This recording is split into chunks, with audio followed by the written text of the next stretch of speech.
think. Wait, do we have any changes to make? I think I might turn this volume down a short little bit because it's a little loud. Love is strange. It's a little loud. Okay. Don't know what that means yet, so we'll leave that alone. Text speed fast, yes, because I hate waiting for text to load. Windowed, yes. Okay. Load. Oh, well, that would be if I had a load to do, which I do not. Tablet, I need you to okay. You're the one thing I forgot to silence. It's okay, you're good. So, and it's nice, they even put in stuff, there's little game achievements. Quite a few of them. So I guess there's multiple things you can do. This is a visual novel dating style game with multiple potential romances to pursue. And preferences and credits. Oh, one neat tiny page. So let's do this. Do you want to play the tutorial? Sure. Oh my goodness. Mixed dog. Hello, I'm Mixed Dog, your guide and teacher. First things first, I'll let you know what you can click. That you can click anywhere or press the Enter or Spacebar key to continue. Love is Strange is a visual novel, meaning you'll be reading most of the time. Every now and then, you can pick dialogue choices that change the flow of conversation, or even bring you to different locations. Got it? Yeah. Great, good job. Let's over to the Two Whales Diner. Your decisions can affect the way other characters in the game interact with you. The characters in each route have a number of approval points, which you can earn or fail to earn from the choices you make. The higher your approval, the better. But you won't be able to see any of these point changes visually, so pick wisely. You can use the scroll wheel on your mouse or the back button on the quick menu to go back and review any text that you've missed. The quick menu is located to the bottom right of this dialog box. Right here! However, even though you'll be able to go back to look at your decisions, you can't undo them. There's no time travel here. Once your decisions are made, they are made permanent. That sounds stupid, Mr. Mixed Dog. Don't be so negative. I'm sorry, I have chronic depression, it's hard to avoid. Do make sure to save your game every now and then. The game won't remember your decisions if you don't save. You have 15 save slots. Old save files that you don't need anymore can be erased by hovering over the save slot and pressing delete on your keyboard. You can also adjust your preferences. You can play around with text, speed, volume, auto-forward, and more. What else? Oh, there are a few other things I wanted to talk about. Do be sure to keep up with your journal. It will be continually updated as you progress throughout the game, just like in the actual game. You may have noticed the gallery in the main menu. If this is your first time playing, it's totally blank, and mine is. But you can fill it up. There are lots of unlockable images in Love is Strange. You'll earn them as you discover them within the game. The more you play through the routes, the more you'll unlock. There's also an achievements section. There are 32 to discover. They're hidden all throughout the game, within every route. You'll need to thoroughly explore everything you can to find them all. As an added incentive, earning achievements is what will help you unlock the bonus images in the gallery. Once you have all of the achievements, you'll have access to all of the bonus illustrations. Depending on your decisions in each playthrough, you won't just fill in your gallery and achievements. You'll see unique dialogue from your love interest, unlock exclusive scenes based on your approval rating, even get different endings. My favorite! Because remember, your actions have consequences. I think that's it. Thanks for your attention. Class is dismissed. Good luck! Okay, thanks, Mixed Dog. Ugh. Insert grunt here. No, I provided it for you. It's good. You don't need to insert nothing. Da-da-dun. Bert, I hit snooze. That's me. I'm a snoozer. I slam my hand down on my phone. It shuts up, thankfully. I stretch out in bed, trying to make the most of how warm and comfortable I feel before I have to get up. Hello, FUs! Hello, Jess! Oh, the inability to undo decisions is so stressful. I bet I'm always worried about messing up a route. Yeah, this is my first actual visual novel that I've tried to play, so I already know it's going to take a lot of plays to get everything that I want to see and to see all the corners of the game. I'm a sweet, sweet Chivo lover, so I'm going to end up trying to get all of the goodies, all of the pictures, but we'll see, we'll see. And I don't know how long a single playthrough is. I haven't looked up anything. I saw it get released, I got the free files, and I was like, whee, here we go. Well, not really. I let them sit on my computer for 5 days. So I stretch out in bed trying to make the most of how warm and comfortable I feel before I have to get up. No, that just makes me want to never get out of bed. It's like, fuck it, everything's cold. This is warm. Whoa, that's not what I wanted to hit. That was awkward. Got too used to Blade and Soul there. F makes it go full screen. Pro tip. Even from beneath the covers, I can hear the chirps of the birds outside and the low murmur of voices in the hallway. And, of course, someone's playing music. The people I share a dormitory with are worse than roosters. Heavy bass vibrates through the paper-thin walls, and even clamping my pillow over my head doesn't do much to muffle the sound. Guess I better get up. I stretch out, yawning, as I make my way to the window to feel the sunlight on my skin. Lisa seems to be enjoying it too. She's grown like crazy over the past year. My mom would be so proud. Wow, a whole year already. It's hard to believe I've been at Blackwell for that long. I'm so glad I came back to Arcadia Bay, and not just for Blackwell Academy, although I'd be lying if I said that wasn't a huge part. I liked Seattle, but it never really felt like home. Arcadia Bay is the place I grew up in, the place where I made all of my best memories and had so many adventures, each one as different as every new day. Pirates, superheroes, this was the best place to grow up. Well, I'm biased, but I really do feel that way. I don't want to sell Seattle short, of course. I lived there for 5 long years. I really do miss my friends there, and my parents. I'm so glad to see them this summer. But I know that coming back here was the right choice for me. I'm technically an adult now, which is something I'm still getting used to. I definitely still feel like a kid in a lot of ways. I'm lucky to have my parents' support, and my scholarship, which I've somehow managed to keep into my 2nd year. Go Max! And I can't forget one of the most important parts. Blackwell's brought me back to Chloe Price, my best friend. Best friend Gail Falsia. It took a little while, but we picked up right where we left off.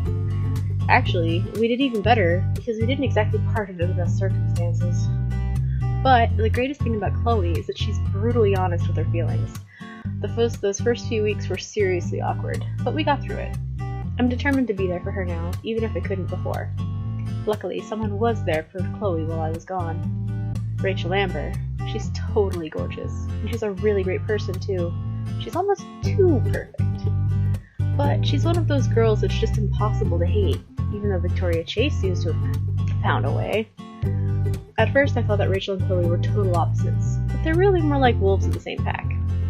Let's just say that knowing the both of them is like being accessory to every incident of dubiously criminal mischief in the Bay. But even if I didn't have Chloe and Rachel, I've got other friends here too. Dana, Stella, Alyssa. Actually, I can count almost everyone on my floor as a friend. Even Brooke, who is, abrasive. It took some getting used to, but it's just her way of being friendly. Pretty impressive for a shy geek like me, am I right? Take Kate Marsh, for example. She's one of the very first people who befriended me at Blackwell. Kate is probably the most kind-hearted person I've ever met, and she's an incredibly talented artist. She's one of the only students at Blackwell that unabashedly wears her heart, or, I guess, her religion, on her sleeve. I know that she gets flack about it sometimes, but I think it's really cool that she works so hard to create a comfortable environment for other religions and or abstinent students, even if I'm not in her Bible study group or anything. I get along with almost everybody, except for my neighbor across the hall. Victoria Chase is the head of the Vortex Club, with all the reputation that goes with it. Even after a year, I'm not entirely sure what the Vortex Club even does, aside from underage drinking. I've heard that being in it is good for your resume, but I never see them doing anything to actually improve or benefit the school outside of partying. Oh, well, it's not really my place to judge, even though Victoria herself does a lot of judging. Hasn't she heard the old adage about not saying anything at all if you've got nothing nice to say? It's hard not to wither under that ice queen stare of hers, or feel totally lame in the presence of her $6,000 camera. She has a great eye, though, I'll give her that. I can't spend all morning daydreaming by the window, though. I've got to get dressed. I don't want to miss my first class. Especially because Mick's dog told us last week that they had a surprise coming up on Monday. I wonder what that'll be. They're one of the best teachers I've ever had. They're always supportive of my work and always smiling. I knew Blackwell Academy took on the best of the best, but I had to experience it to believe it. Mick's dog is so freaking cool. I'd better hurry up and get going. Then maybe I can find some time to hang out with my friends before class starts. I have a feeling that Chloe and Rachel are going to laugh at my generic band. I'm gonna say band. Generic band t-shirt and jeans, just like they always do. But I've come to terms with my style. I should make sure I have everything I need before I head out. But can I only do one of these? I'd like to do all three. I would do all three in real life. Put on bag seems the most important. I can't forget my bag, and I don't want to forget my camera either. I'm glad it's managed to survive this long. It's really old, and not in a cute faux vintage way. It's legit ancient. But that's what I wanted, a total timelessness to my photos. As I slid my camera into my bag, I looked at the little dough pin that Kate gave me a few days ago. It's a warm bronze color. She said that she found it in a bookshop in Portland, and that she thought I would like it. I do, but I'm just flattered that she thinks of me at all. Alright, now we're gonna check phone. I can't leave my phone without a quick scan of my feed. The modern equivalent of reading the morning newspaper. Agree! I do that all the day long. That's the millennial condition, I suppose. Blah blah blah. Of course, Victoria's already posted her morning mirror selfie. Liked by 28 people, posted 5 minutes ago. But she does look really nice in that cashmere sweater. I'd hit like too, but I know she's not interested in my approval. She might never wear that sweater again if I did. Nerd cuties. I'm kidding. I think I need to stop sinking to her level of being all judgy. Bracelet time! Chloe gave me one of her punky spiked bracelets a few months ago. I'm clumsy, so I thought I'd instantly take my eye out by wearing it. But it turns out that the secret to thrashing is that the studs are actually pretty dull. I guess I really am ready for the mosh pit now. Shock bra. The bracelet that I slide on next to it is all woven rainbow threads. Rachel gave it to me. I was pretty surprised when she did. Rachel's got like a zillion friends. Maybe she makes them for everybody? I think I've got everything, but I have a feeling I'm forgetting something. Oh! My journal! I can't leave without it. I take it just about everywhere. This one? Oh my god, 20 pages already? Are you kidding me? That is a lot of pages. Wait, 2 out of... How come I can't go back to page 1 of 20? What is that? What is that? What? Okay, we're reading it. September 3rd, new school year, new journal, same old me. I gotta say that finally filling my last journal up all the way made me kinda sad. It lasted me the whole year, and completing that last page felt like, well, like closing a book. But it was really satisfying too. I overstuffed it with memories, and all the amateur scrapbooking I did in it. So I'm always going to have something to look at when I want to relive all the good times I had here at Blackwell during my first year. Oh, that's fine, Effie. Have a good time. I'm doing something really low-key and story-based. It's not like you have to look at this. I'm reading everything. So if you're still listening, then whee! Cool. Alright. I put it in a super secret place. Hint to self in case I made it way too secret and I forget. Dorothea Lange.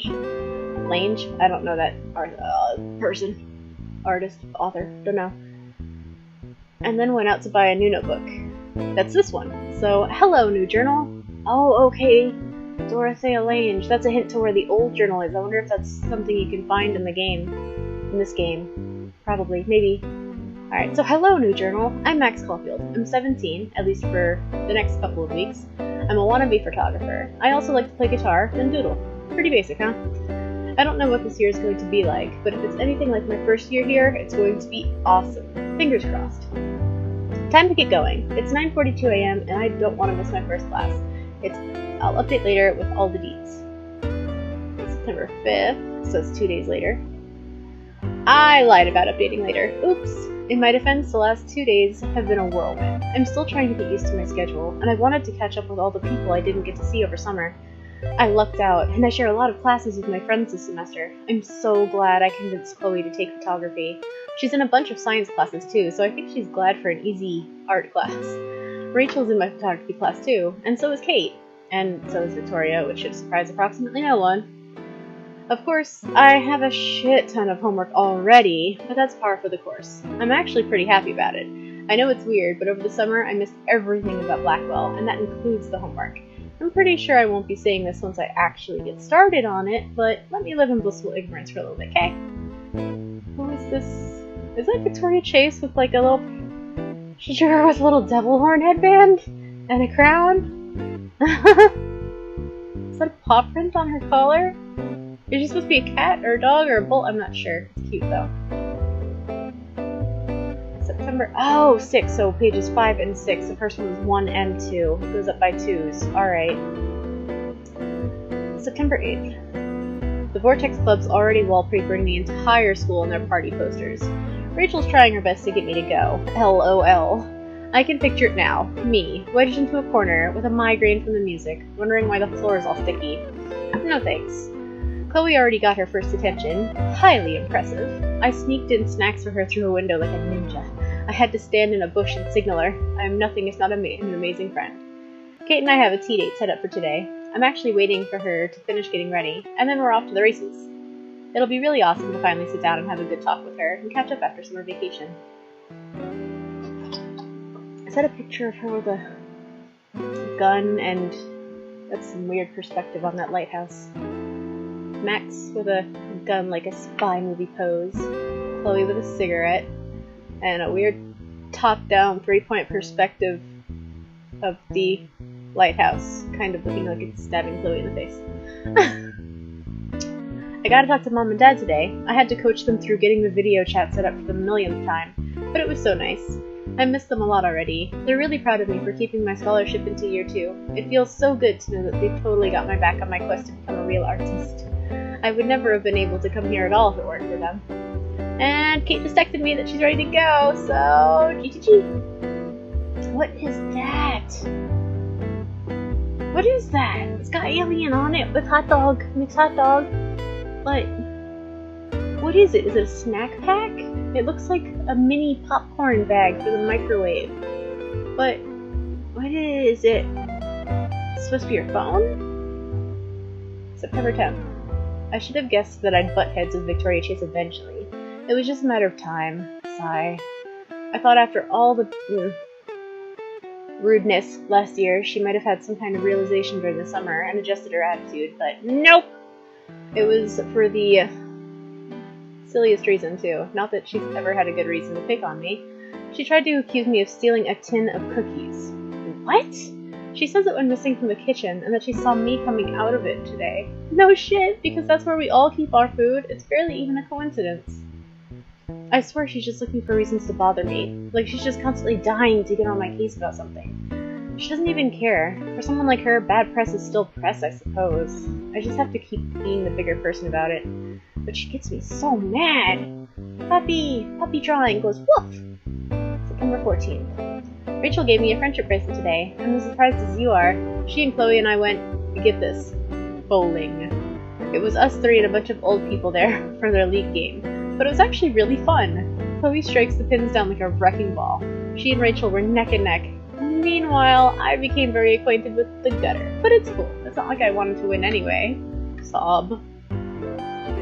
We ate cheese fries the whole time, and then we went for a walk. And then Chloe dropped Rachel and I off on campus before heading home. We went back to the dorms, and Rachel said she had something for me before giving me the bracelet. Little on me? You shouldn't have. For reals though, it was so unexpected. Rachel's so nice. The bracelet is rainbow, and I'm wearing it right now, right next to the bracelet Chloe gave me at the end of last semester. And now I need to sleep off all these cheese fries. I feel like I'm about to explode. September 18th. I should think about joining a club. Everyone else is one of them, except Chloe. Kate runs a couple of them, but seeing as I'm not very religious, I'd feel really off-going. I got her advice about it anyway. She told me that there's a Halloween committee. Yes. Drawing of Alyssa.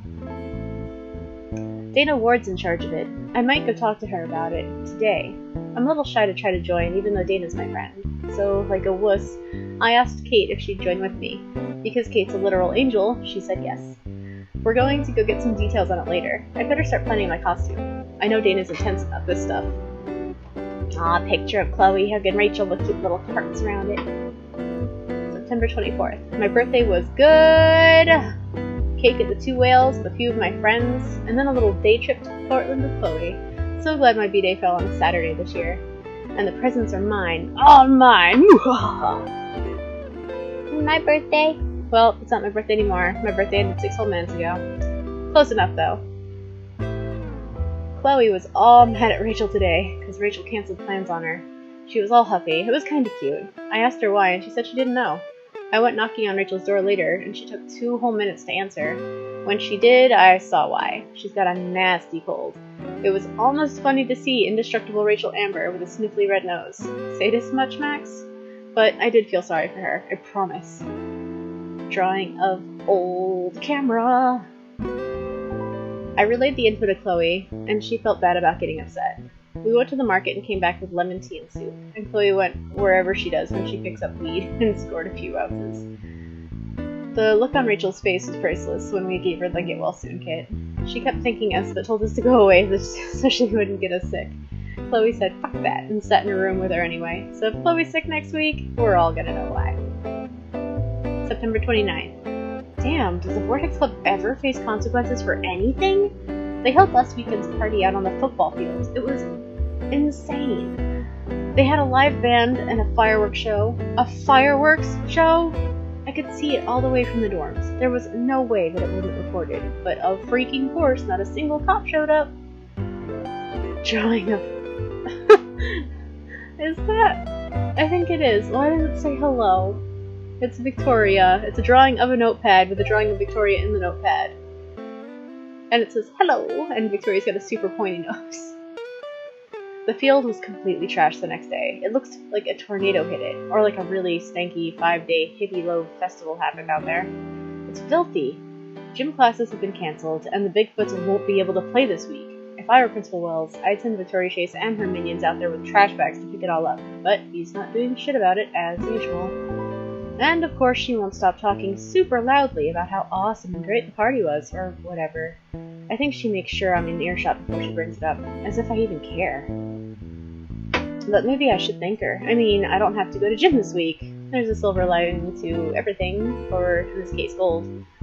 October 2nd. Kate's spending a lot of time in her room lately. I haven't been seeing her in the TV lounge very much, even though she's usually there for the movie nights. I know she's Mixed Dog's assistant, and that her art course load is super heavy this semester. Homework has been really dragging me down too. I should try to get her to take a break so that we can both do something fun and relaxing. October 4th. Kate said that she can't do anything with me this weekend, which is pretty disappointing, but I'll deal. Today in class, Mixed Dog told us that they've got a surprise lined up for us on Monday. Great, now I'm gonna spend all weekend dying to know what that is. Can't concentrate, thinking of surprise, hoping it's something super cool. I want to put my Mad Max photo skills to work. Right? Max is obsessed with Victoria in a bit. Yeah.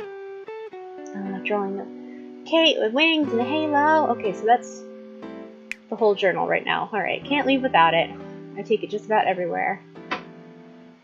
I guess it's a little old-fashioned of me, and I know that just getting a blog would be way more secure, but I'm used to writing in it every single day. I mean, Max, no, blogs are on the internet, and unless you actually set it up all passwordy and shit, it's a lot harder to get hold of a physical copy of a book where something's written exactly once than to put something on the internet. Just saying. Says me, who just blasts my junk all over because I don't give a crap. Ah, there we go. All set. As I head out into the hallway, I finally spot the source of the music. It's all coming from Dana's room. The door's wide open, like it usually is. This is definitely way too much bass for a Monday morning. I cross the hall, shaking my head. I knock on Kate's door, but there's no response. Maybe she's already headed to class. I'm a little sad I missed out on her usual morning violin playing. Not that I would have heard much of it over Dana's music. It doesn't surprise me that I can smell weed and hear the sound of a spray can drifting from the bathroom. Rachel and Chloe, up to no good, again. But I guess that's the company I keep.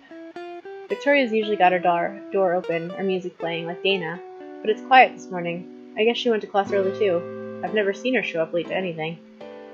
Oh, the places you'll go, Max. Where to now?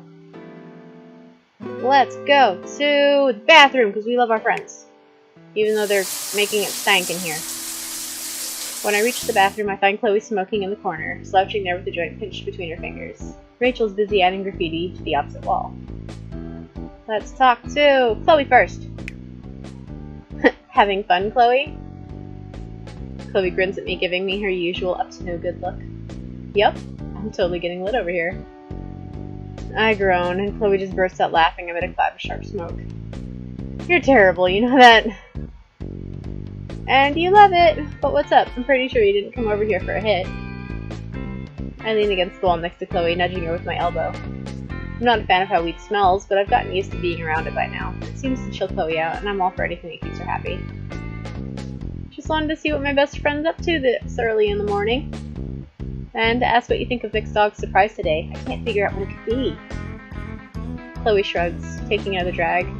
When she breathes out, the smoke twists and turns in the air before dissipating into the fluorescent lights. It makes me want to take a picture. Chloe laughs. I know that look. You want to take a photo, huh, hipster? 5 years apart or not, Chloe still knows me so well. She proves it all the time. I could take 1,000 photos of Chloe and never get tired of her face. Is it that obvious? Chloe smirks at me and bumps the toe of her boot into my sneaker before sucking back on the joint again and exhaling through her nose. Favorite photos for dog class, Max. As for whatever the surprise is, I don't know. I'm just glad we made it into the same class this semester. Just like when we were in elementary school, huh? I grin. Chloe may look all punk rock on the outside now, but I know on the inside she's still the girl I used to watch anime and play pirates with. My crazy, rebellious, amazing friend. She didn't have the blue hair when we were little, but she's always had a wild heart. I'm glad we're together too. Chloe smiled at me. Anyway, I want to be good and buzzed by the time class starts, so I need to finish this thing. I'll catch you later, Super Max. See you soon, Chloe. Rachel time! Hey, Rachel! Rachel looks up and smiles at me. It's warm, but as usual, it's a little intimidating. There's something about Rachel that makes me feel kind of shy. She can be hard to read. Hey, how's it hanging, Max? I could ask you the same thing. Rachel looks back at the wall smirking as she gives another shake of her spray can. I look at it too. The paint is bright gold, dripping down the wall from a triangle of letters. I can't quite tell what it says. I'm leaving my mark on this school. Which is still totally against the rules. Since when have the rules ever applied to me? She laughs at her own joke, which makes me twitch into a smile too, before I have to tilt my head away from the fumes, eyes watering. Are you heading to class soon? Yeah, but let me guess. You're wondering what dog's gonna surprise us with today. That's another thing about Rachel. She's always on the ball, and knows what's going on with everyone and everything. I think she might be omniscient. Yeah. Rachel laughs, twirling her paint can in her hand. Her fingers are nimble and light against the smooth surface. I bet you it's another photo contest. I'm sure you'll win it, Max. She and Chloe have been so supportive of me. Their praise can be a little overwhelming sometimes, but I know they really mean it. Chloe, I get, but Rachel, we're not that close. So it means a lot that she's so encouraging anyway, even if I don't entirely get what's in it for her. Rachel is honestly kind of a mystery to me, one that I have yet to figure out, even a year in. I wonder if Chloe's got the puzzle solved. I've always been too shy to ask much of their friendship, but they're as thick as thieves. Thanks, Rachel. I hope so. Don't worry about it. Anyway, I want to finish this up, if that's cool with you. I'll see you in class. Rachel gives a little toss of her hair before focusing back on the wall. Alright, let's go to the courtyard. I head outside the dorms and see Kate sitting on a bench out on the front lawn, sketchbook in hand. Up ahead I see Victoria focused on the bulletin board. Yay, Kate! I guess I do have time to chat. Kate! Hey, Kate! Kate looks up from her sketchbook and gives me a warm smile. Good morning, Max. It's good to see you. I'm happy to see her too. Come to think of it, Kate's been a little hard to get a hold of lately. She seemed a lot quieter than usual. She's not the loudest person to begin with, but maybe she has something on her mind. Whatever it is, it doesn't stop her from greeting me as warmly as ever. That's Kate Marsh for you. I missed your violin playing this morning. Not that I would have heard much of it over Dana's music. I sit down next to Kate on the bench and see what she's sketching a few cartoon characters gathered around a fountain. Kate notices me looking and smiles softly, pencil tapping idly against the paper. I thought I'd try to get some drawing in before class starts. When I'm feeling inspired, I always want to sketch right away, so I don't forget the images in my head. I look more closely at the page. Kate's drawings are always so cute and lively. She'd make an awesome character designer, or storyboarder, or an illustrator for children's books. Any one of those would suit her. I know what you mean. I'll drop everything I'm doing if the time is right for a photo. I can't believe you can do this kind of stuff with just colored pencils. It's so cute. Thanks, Max. I've always loved your photos, too. Kate's compliments always warm my heart. The best part is that I know that she means it. She's so sincere and positive. Speaking of photos, what do you think Mick's dog is going to surprise us with today? Kate's expression turns thoughtful, and she clasps her hands on top of her sketchbook. I'm not sure. They seemed really excited about it when I was helping them catalog our photography textbooks on Friday. I'd forgotten that Kate is Mick's dog's assistant. Did they mention anything about the surprise, other than being excited? Kate laughs and shrugs, and seems to glow. The cross hanging from her neck catches the sunlight and flashes bright and golden. You're always so curious about the world, Max. A lot of people would just say I'm nosy. Kate gives a little huff and continues drawing in her sketchbook, her pencil delicately tracing curves and lines.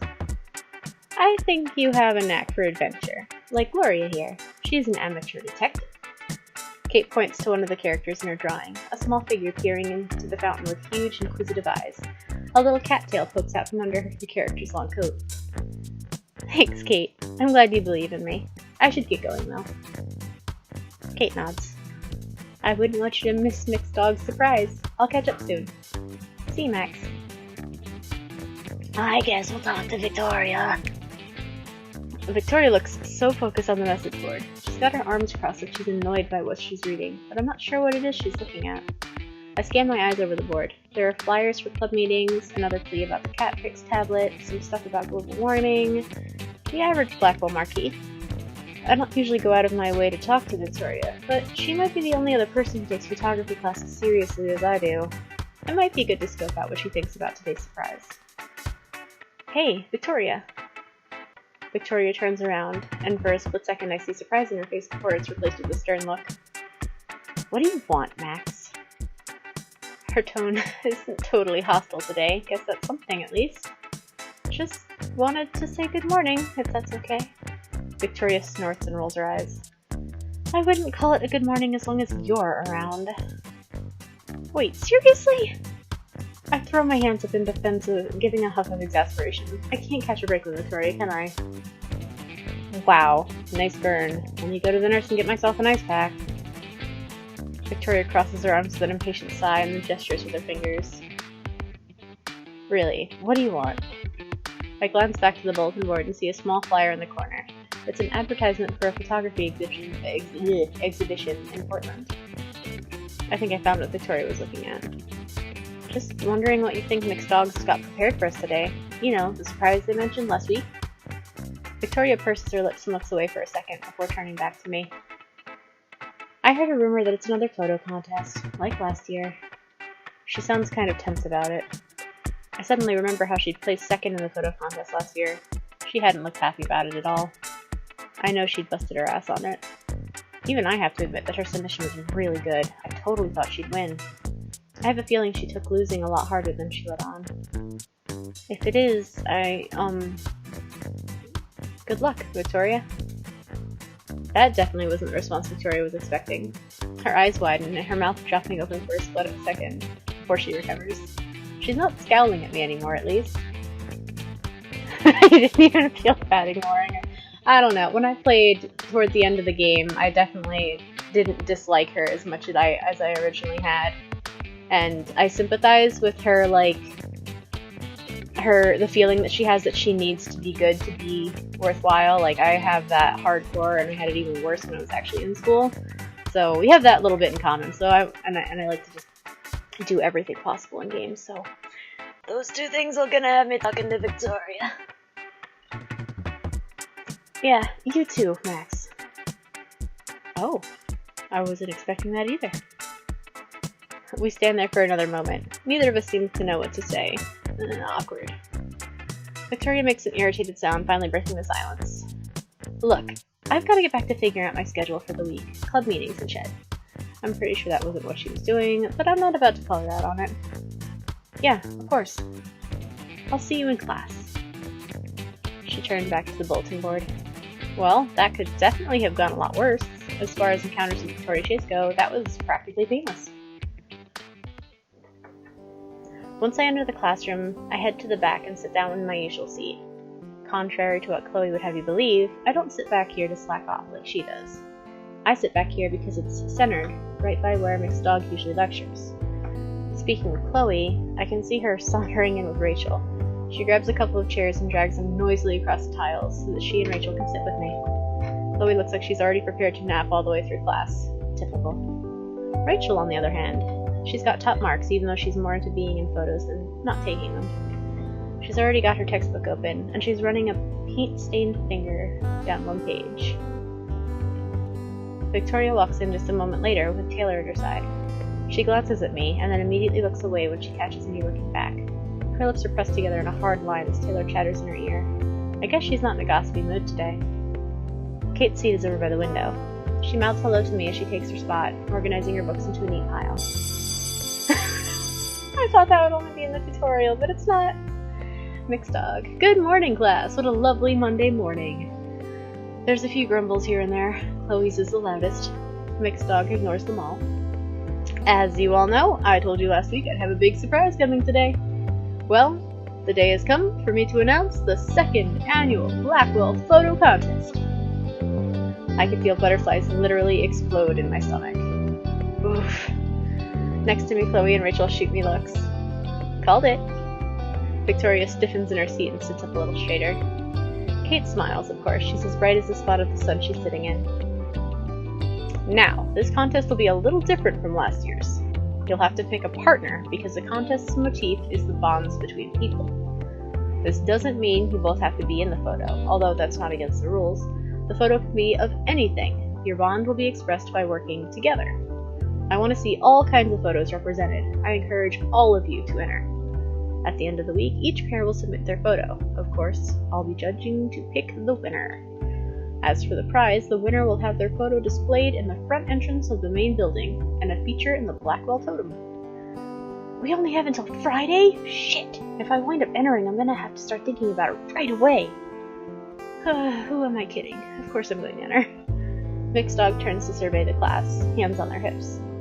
One thing you should keep in mind, be certain of who you choose for a partner, because you can't change once you've picked.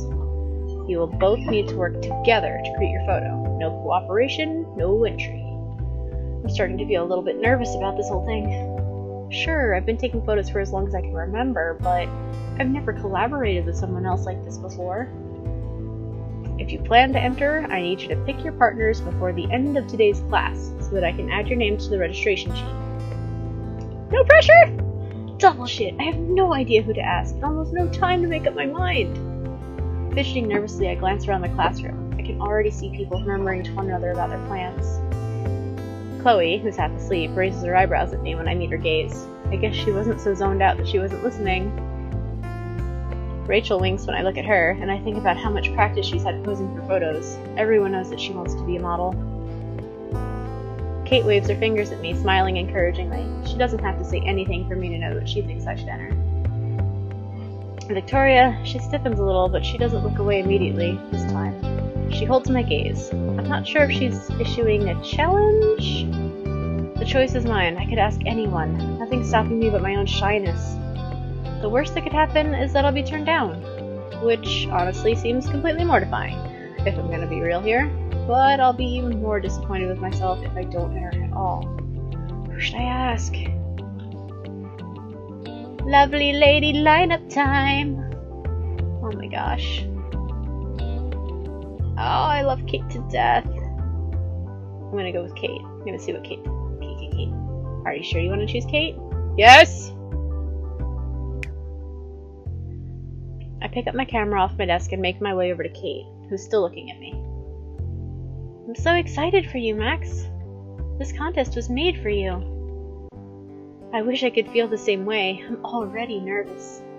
You'll do fine. We smile at one another for a moment, and I fidget. I wonder if it'd be okay to ask Kate. If my intuition is right, something else has been on her mind lately. I should let her know that it's okay if she doesn't want to enter the contest, or be my partner, for that matter.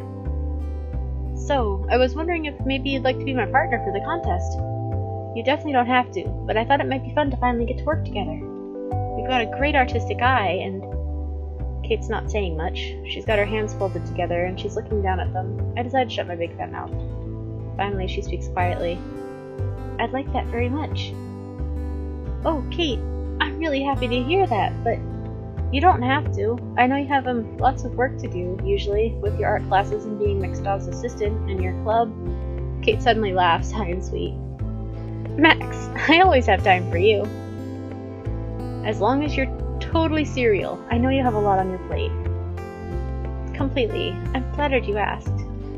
We're interrupted by Mixed Dog trailing back to the front of the classroom and clearing their throat. Alright. I've got to get into today's lecture. If you haven't picked a partner yet, then be sure that you do before class lets out. I settle back into my seat as the lesson begins, but I can barely focus. All I can think about is the contest. Oh, I just realized I really should have saved before picking. Oh well, lots of clicking next time I try to do a different path. When class lets out, it feels like hours later, and I leap out of my seat. Totally serial. I'm 27 and I still use "Are you for real? Are you serial?" I do it ironically for the funnies, but yeah. Kate is still seated by the time I cross over to her desk. She's drawing in her sketchbook again, her pencil making a faint path over the edge of the page. Ugh. Hey, Kate. Hi, Max. She greets me without looking up first, then she sets her pencil down and starts tucking her sketchbook away. If you're sure you want to work together for the contest, we should let Mixed Dog know. I'm sure that I'm sure. I pick Kate's book bag up off the floor for her as she pushes her chair out and stands. She gives me a grateful smile. Thank you, Max. I'll take it. She reaches out for her bag. Her shoulders seem to slump slightly beneath its weight. Or maybe I'm just imagining things. I follow Kate towards the front of the classroom, and we give Mixed Dog our names for the contest registration sheet. After that's done, Kate turns to me. I want to contribute as much as I can to this, even if I'm not much of a photographer. Don't sell yourself short. Your work is really strong. I'm more of an illustrative artist. But to be able to draw professionally, you have to teach yourself about scale and perspective and proportions, right? All of that stuff applies to photography too. I guess I never thought about it that way. Sometimes I sketch in my journal. I've learned lots about how much photography has in common with drawing just by doodling. I'd love to see your sketches sometime. I bet they're wonderful. They're really not that great, I swear. Now it's my turn to reassure you, isn't it? You got me there. Okay, I'll show you. Kate's smile tries sparkling. We can save that for later, Kate. For now, we've got the contest. Right. Do you want to meet tomorrow morning to do some planning? Like, for where we're going to take the photo? I was just about to ask you the same thing.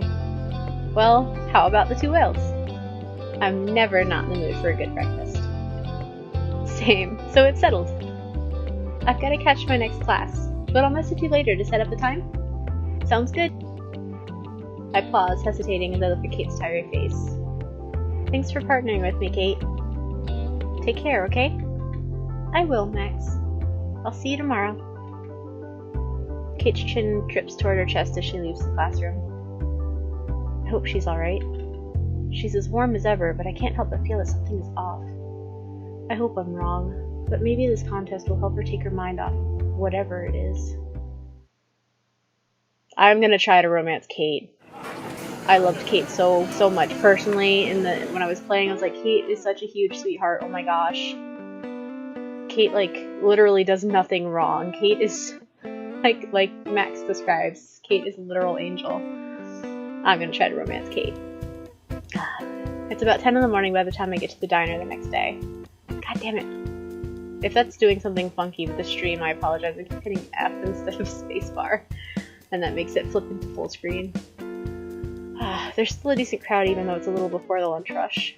Mostly the usual suspects enjoying a late breakfast. Truckers, cops, and a few students like me. Joyce keeps a watchful eye over these particular patrons. She smiles at me, however, and I wave at her. There's no shortage of seats, so I idle by the door for a moment. Yesterday, Kate and I agreed to meet here so that we could discuss locations for the contest, but I was a little hesitant to ask for her help at first. Kate seems to have a lot on her mind lately. Oh, wait. Before I read any further. Aha! Another journal entry. Alright, it's a photo contest! I should have known. I think I'm the only one that was surprised and totally unprepared. You have to sign up in pairs, and I have to pick a partner today because the deadline is Friday. Friday! Needless to say, I'm sweating at my desk. I don't know who I should ask. Should I play it safe? Or maybe high risk equals high reward? IDK! But I have to decide, like, right now. As in, close my journal and decide. Now.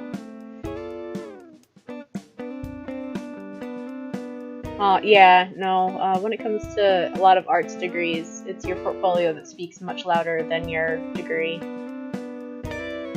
Alright, October 7th. I asked Kate, out of anyone and everyone in my photography class, Kate has the most calming energy of any of them. And she has an illustrative artist's eye. I know I could probably produce something great with her as my partner. Hopefully Kate's into it too. She seemed happy about it when she agreed to be my partner, but I seriously can't shake the feeling that something's off. Is that Brooke? I think that's supposed to be drawing a Brooke. Notice, I asked Kate out of anyone. I asked Kate out. I asked Kate out. Date number 1. Alright, seems a lot of mind lately. Kate is such a sweetie. She's been more shy than usual, rarely emerging from her dorm room, except to go to class. I'm not sure what's going on, but I don't want to give her more stress than she already has. But seeing her face light up reassured me that I had made the right choice in asking her. Maybe this will help her get her mind off whatever's bothering her. Or at least make her laugh when I make an ass of myself entering a shitty photo. Speak of the devil, or angel, in this case. Kate enters the diner. She looks a little bewildered, but she smiles when she sees— wait, wasn't Kate already sitting? Hence the smile. Well, oh well. She looks a little bewildered, but she smiles when she sees me beckoning her to stand next to me. Hi, Kate. Hey, Max. Sorry if I kept you waiting. I've actually never been here before, so I had to look up the bus schedule before I left. She may have kept me waiting all of 3 minutes, if that. It's not the first time I've had to wait on someone. Take Chloe, for example. Don't get me wrong, she's my best friend, but girl can't keep an appointment to save her life. Kate, on the other hand, is almost painfully considerate, always putting other people first. I guess that's what makes me want to look out for her. The thought of someone as sweet as Kate losing her reasons to smile seems wrong. No worries. Is the booth okay? I gestured to one in the corner near the old jukebox. Kate nods and we both make our way over to it, sitting on opposite sides. Wow, does it always smell so good in here? She looks like she's literally in heaven from the smell of the delish breakfast food being prepared. I can't help but smile as I reply. Yes, Joyce is an amazing cook. She'll take good care of you. A waitress shows up to take our drink. Wait, Joyce wasn't the actual cook. Joyce was the waitress. A waitress shows up to take our drink orders. Coffee for me and tea for Kate. She may be an early bird, but I need my caffeine fix. When the waitress comes back, I order my usual stack of pancakes. And Kate— I didn't order pancakes when I played. I ordered the waffles. I think. Pretty sure. And Kate orders the same thing, apparently trusting my judgment. When Kate takes a sip of her tea, she practically melts into the cushion behind her, like she's truly relaxing for the first time in a while. I notice the shadows under her eyes for the first time since we sat down, and feel a pang of uneasiness in my stomach. She looks really tired. I can't help but wonder how she's doing. Should I say something about it? I am an equal opportunity breakfast cake eater, whether they come from a waffle iron or a pan. But, oh man, those cheesy waffles. Alright, should I say something about it? Oh, I can't help but wonder, should I say something about it? Oh dear. Like, me, I would. Let me have some water first. Ask if she's okay. Knowing Kate, she would just, like, completely dodge that. Be like, no, of course I'm fine. Probably gonna crack a joke.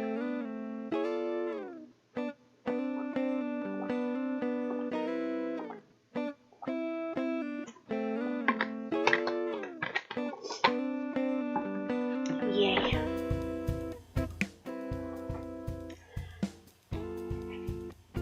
Maybe we should have gotten you coffee instead. You're looking a little on the zombie side. God damn it. Kate groans and shakes her head. Sorry, I've been sleeping in too much. Do I really look that bad? Shit, nice going, Dr. Max.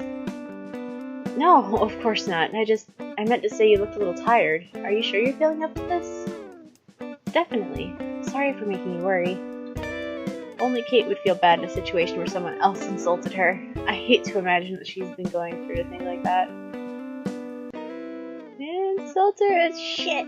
No, I'm sorry. Just enjoy your tea, Kate. She gives me a small smile as she takes another sip, and I internally breathe a sigh of relief. Good, she's not upset. Let's try to keep it that way. Our food arrives and I immediately dig in, not realizing how hungry I'd been until Joyce's famous pancakes were right under my nose. Looks like someone's hungry. I looked from the half-eaten meal on my plate to Kate's, hardly touched in comparison. I can hear my mom chiding me in the back of my head, but the grin on Kate's face tells me that she hardly minds. It's warm and glowing, and makes me smile right back at her like a huge door. Ooh. Kate seems to have that effect on me. More than I thought, apparently. Kate just laughs. I don't blame you. These are better than anything I've had in the Blackwell cafeteria. Make sure you pass that on to Joyce. I will if I see her before we leave, but she probably hears that kind of thing all the time. I shouldn't bother her.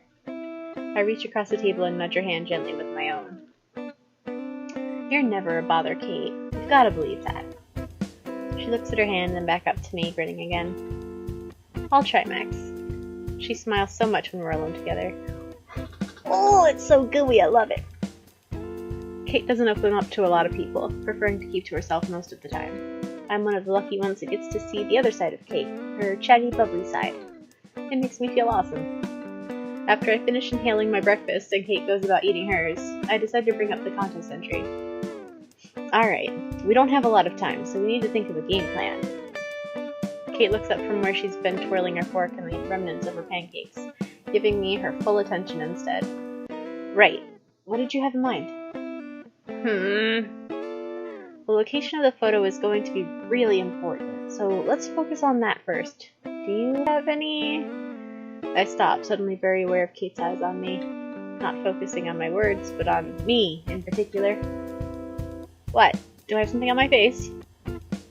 Kate laughs, breaking the tension in an instant. Yes, actually. You've got a bit of... Here. She leans over the table between us and gently wipes the corner of my mouth with a napkin.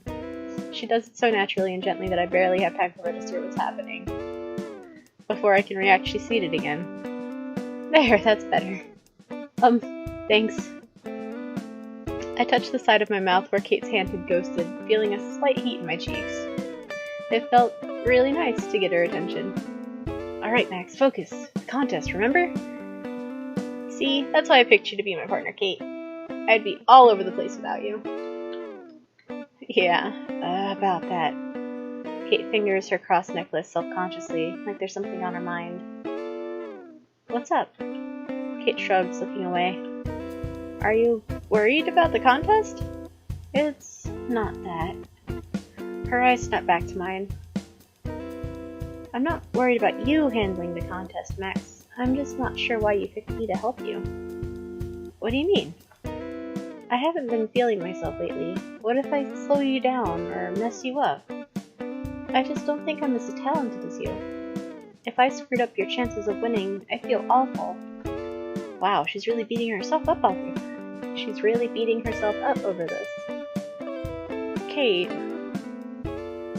maybe you should pick someone else to help you, instead of me. I won't have any hard feelings, I promise. There's no way I want anyone else to help me besides Kate. What could I say to reassure her? We can do it! I shake my head. Sorry, that's not gonna happen. But I picked you to help me because I thought we'd make a great team. I know how to set up a nice shot, sure, but I have trouble bringing it to life. I've seen your art for those little children's comics you make. They're so vibrant. There's so much emotion in your work. It's incredible. Kate looks shocked, looking down again. Oh, Max, you are way too nice. I'm serious, Kate. You're an amazing artist. Just the kind of person I want working with me. So don't worry, okay? With you on my team, I know our entry is gonna be great. I'm not a motivational speaker, but Kate actually looks hopeful after I say that. Okay, you're right. Go Team Max. Aww. I put my hand over hers and smile.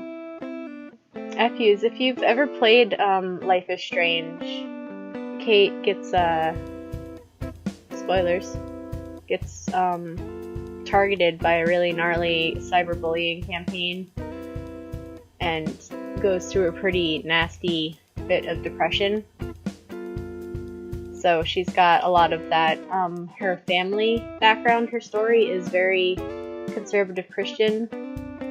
So there's a lot of compounded guilt and like second guessing and high performance purity pressure on her too. So she's very focused on being good, and like she is a sweetheart, and it's a lot because of her upbringing, but it has the negative effect of making her very conscious and stressed over stuff, but not showing it a whole lot.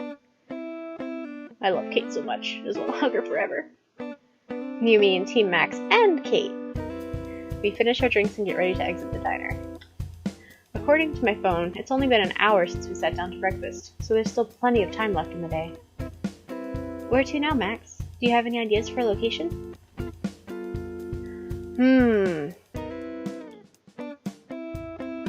I want her to decide. Oh, follow me, Max. After 2 whales, we boarded the bus out of town, where it pulled to a stop in front of a large white building. The hospital. I glanced around as we entered, taking in the atmosphere. It was nothing special on the inside. White walls, shining linoleum floors, people in scrubs starting in and out of patient rooms. Yeah, I'm not sure if it's ever confirmed that she gets a clinical diagnosis or if it was just a situational depression episode, but yeah, she goes through the worst of it. Alright. Just an ordinary hospital. If it weren't for the television in the waiting room, or the hushed voice of the receptionist taking calls at the front desk, the whole place would be eerily quiet. I look over at Kate, envious of her calm. Hospitals give me the creeps. What could possibly be worthy of a photo contest entry in a place like this? Kate leads the way, skipping the receptionist and heading straight to the elevator. She presses the button to go up, and we wait for the elevator to descend. So, a hospital, huh? Unlike Kate, who actually looks very sure of herself here, I am a little skeptical. I know what you're thinking, but, well, just trust me. It'll make sense once you see where we're going. She must be able to sense my unease, because after a pause, she turns to look at me. You do trust me, right, Max? Of course. No question, Kate's never steered me wrong before. Yes, of course I trust you. I'm just a little nervous. I haven't been to a hospital since... Okay, you're gonna laugh, but when I was little, I chewed the eye off my teddy bear, and I swallowed it. Kate's concern instantly melts away as she smiles. That is so cute. Well, I guess I shouldn't say that. You must have been so scared. I was. I just remember, like, doctors in white coats looming over me. Freaky. I shivered a little at the memory. To this day, I still can't watch medical dramas without getting creeped out. Before my mind can stray to any dark places, I feel fingers brushing gently against mine, making my heart skip lightly. No doctors will get you this time. Don't worry. Her voice, gentle and reassuring, makes me slightly less anxious. The elevator arrives and we step inside. Kate presses the 4 button almost immediately, like she's done this countless times before. The doors open, and Kate gently beckons me forward with a nod of her head. She's buzzing with energy, looking around the wing in excitement. It's actually really adorable. Looking around, I don't blame her. Colors are splashed along the walls, completely contrasting with the blank ones of the floor below. The main area is filled with plush chairs and beanbags. And there's a small table with chairs in the corner, littered with toys and coloring books. A children's wing? Mm-hmm. After scoping out the area, she turns back to me with a grin. Looks like no one's around. Should we surprise them? She points to one of the rooms down a corridor. I shake my head. You go first. I'll wait out here. I've never been that good around kids. Not like Kate. She's a natural mothering type. Kate bumps my shoulder lightly with her own as she walks past me to stand outside one of the rooms. But they don't bite, you know. She flashes a mischievous grin and darts into the patient's room before I can retort. I don't mind. It's so nice having Kate in good spirits again. A moment later, I hear her talking in a soft voice, then a shriek of absolute delight. It doesn't take long for the other kids to catch on, a small crowd gathering outside the room Kate is in. They ambush her as she leaves the room, gathering around her legs and all babbling at her excitedly. Kate is all smiles and her usual shyness is gone completely as she listens in response to each of the kids. Hey, Gadgetfish. I am liking this a lot so far. It's very cute. I like the illustrations. And I'm just an hour in. It looks like I'm pursuing Kate this time through. I love Kate to death. So, cool stuff so far. I'm assuming that it goes through the week, Monday through Friday, so I'm on Tuesday. I was only planning to do an hour session, but I guess I'm gonna push through, maybe get through Wednesday. But yeah, this is Love is Strange. It's the fan game that was made for Life is Strange. That's a visual novel, so this is not the original game. But Twitch has not got an option for Love is Strange, so I went with the closest thing. But yeah, it's a freely distributed fan game. It was released on April Fool's.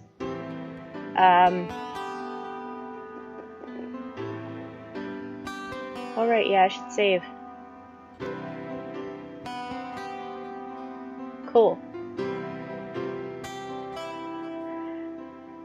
Oh, you worked on it! Oh my gosh, amazing!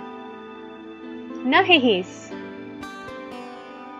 Yeah, the way this has come together so far is really great. The writing's been fantastic. I love the illustration style is so great. It works so well with works really well off the original game style for, you know, a 2D graphic illustration version of a 3D stylized form. Very coherent. Stays very true to the character designs from the game. It's just so cute. And some of the stuff is like really cheesy, obvious, but it's subtle too, so it's nice. It's really nice. And I like the sound design. It's not overwhelming, and it flows really nicely from scene to scene. Alright, Kate is all smiles, and her usual shyness is gone completely as she listens and responds to each of the kids. God damn it. A few of them turn toward me, and I freeze. Kate smiles in my direction and looks down at the kids. That's my friend Max. She takes the prettiest pictures with her camera. Heck yeah, cheesy cute gay, I'm so excited. I flush and shake my head. I don't know about that. I can't meet Kate's kind green eyes right now, so mine dart around the room instead. There's a stack of coloring book pages on the little table, all filled in with crayon. Looks like I might have competition from these guys anyway. This seems to distract the attention off me as the kids eagerly drag Kate towards the table, wanting to show off their work. Alright. See you in a few FUs. I hope you're feeling good. I know you were playing games and you've been out of surgery and all that stuff. So I hope it's been good. I hang back, sinking onto one of the beanbag chairs to watch them some more, amazed at Kate's ability to handle them so well. Caring, patient, and attentive, she really knows how to listen to each of them individually. The kids eventually get caught up in drawing more pictures, and Kate sinks down next to me. It's a big beanbag, so I move over to make room for her. They're sweet, don't you think? I thought they'd give us some inspiration for a nice photo. I think so too. These kids are so innocent and sweet. It's a nice break from how harsh the world can be. Perfect subject for a photo. Kate looks happy at my approval. They're the sweetest kids I know. I think letting them be the stars of our photo is going to mean a lot to them. Makes them feel important, you know? I nod sympathetically. They're all really young. It must be tough being away from their parents. After a beat, Kate says something else softly, looking at her hands instead of me. It means a lot to me, for sure. Kate's voice is full of sincerity and gratitude. It's all thanks to you. You could thank the kids.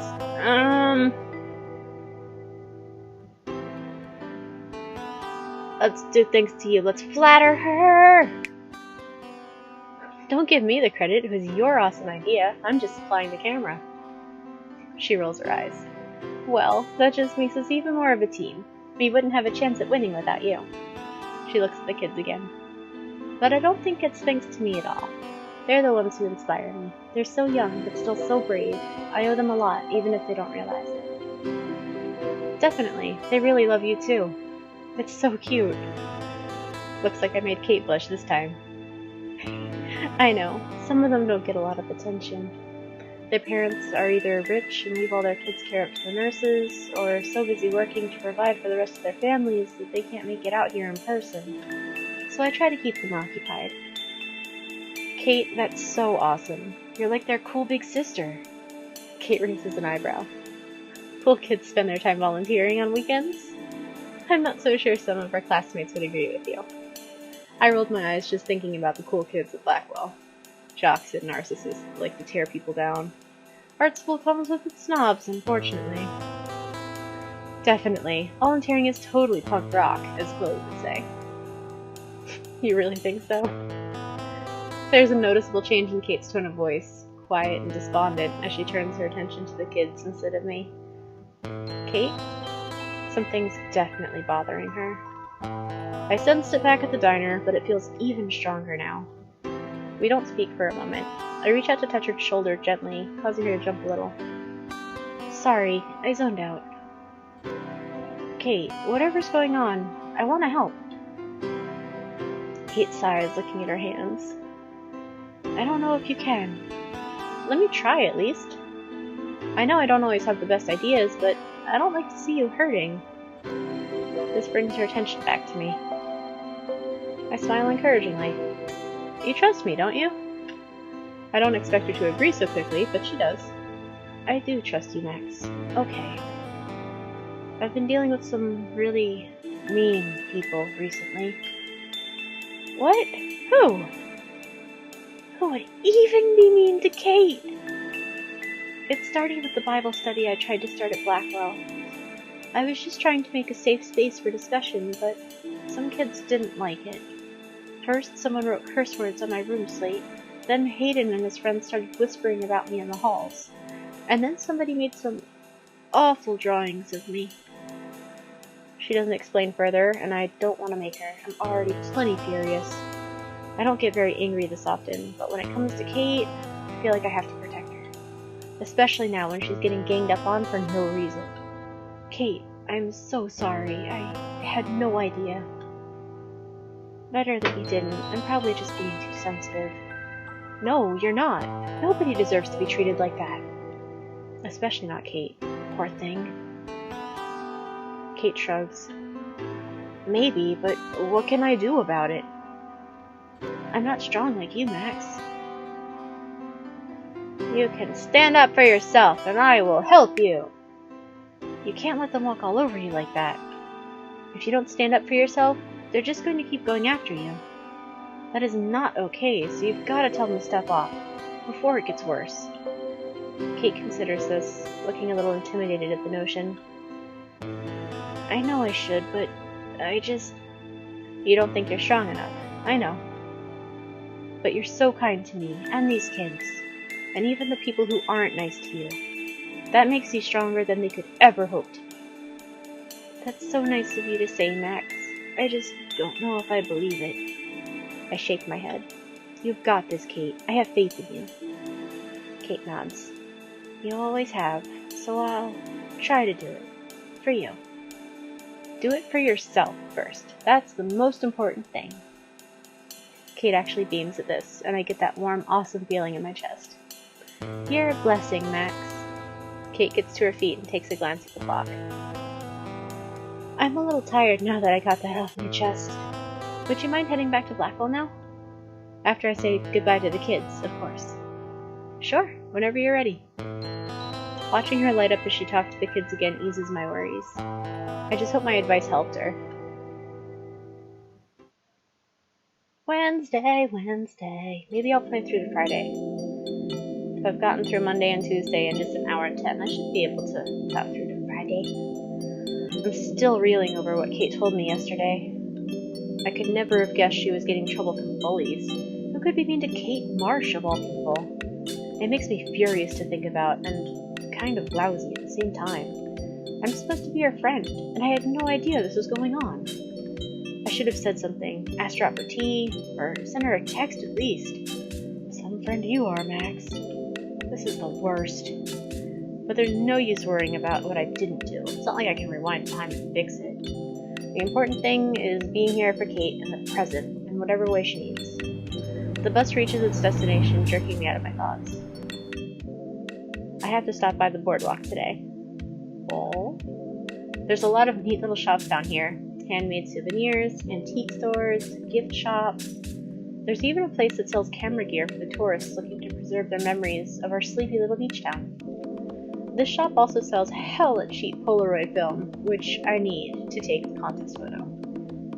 I asked Kate to come along, telling her that I wanted some company, though it's more for her sake than mine. She needs a day to relax, especially after I made her spill her guts to me yesterday.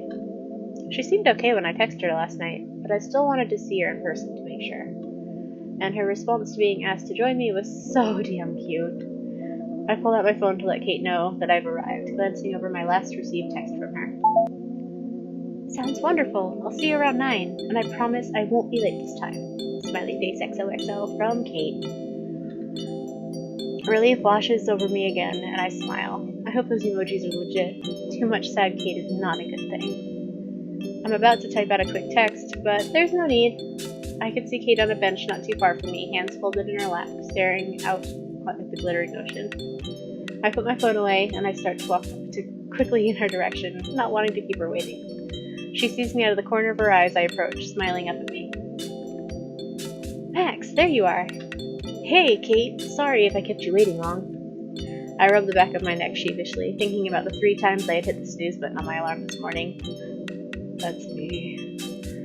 Kate shrugs, nonchalant. She's quiet today. I hope I didn't upset her too much yesterday, bringing up all her problems. I reach forward and tentatively squeeze her shoulder. How are you feeling? Her eyes don't leave my face, but she seems to perk up at my touch. Okay, I actually felt like playing my violin this morning. I haven't touched it in a week. I had noticed. Kate had stopped playing her violin in the mornings right around the time she had started acting sad. I can't stop myself from smiling. That's so great. I must have slept right through it, but I'm sure it was nice, as always. She looks away, suddenly shy. Actually, I didn't get the chance. I was too excited to be here. She looks back up at me, her eyes bright. With you. She says it with such a gentle voice that it makes my heart melt. I pretend to be distracted by a seagull milling around behind us, her sweetness giving me momentary loss for words. And of course, I can't even show up on time. You could have been playing your violin instead of waiting for my lazy bones. Kate, not even remotely peeved, just laughs and rises to her feet. It's fine, really. I can play later. Maybe you could even join me on your guitar. I nod immediately. Kate and I are only played together once, but it's still one of my favorite memories with her. Definitely. We're long overdue for a jam session. Couldn't agree more. She looks so excited. I wonder if she's remembering it too. Kate looks over her shoulder, at the shops ahead of us, then back to me. Shall we go? I nod, letting Kate lead the way. They are. Oh man. Like if they put this all together and released it for free, and oh my goodness. We stop by the camera shop first. Kate doesn't do a lot of browsing, hanging back to look at some cute lanyards while I pick out my film. After we exit, Kate and I wander for a little while. Kate remarks that she doesn't get out much, so a lot of the shops are new to her. If that's the case, I'm even happier that I invited her along. Even though the shops are pretty ordinary and shabby by most people's standards, Kate's really enjoying herself, eyes wide with interest. We come across a shop filled with stuffed animals, and Kate actually pulls my arm over to look at them with her. It's a shame that more people never get to see this side of Kate, the side where she banners and acts silly, just because they never get to know her. It makes me feel pretty special. Maybe that's just the effect Kate has on everyone. She's such a warm person, after all. Or maybe there's more to it than that. More to me and Kate. A gentle tapping on my shoulder brings me back to reality. Kate stops outside of a small, sweet-smelling stand, surrounded by tables with big umbrellas attached. A small sign hangs on the front, advertising fresh tea and baked goods. It's been so long since we had one of our tea dates. I take in another whiff of the fragrant air coming from the stand, then look back over at Kate. Way too long. Want to stop here for a bit? We order our drinks and sit down at one of the small tables outside. The boardwalk's not very busy today, so there's not a lot of people watching to do. Kate and I practically have the whole place to ourselves. Still feeling adventurous, I opt to order the house blend.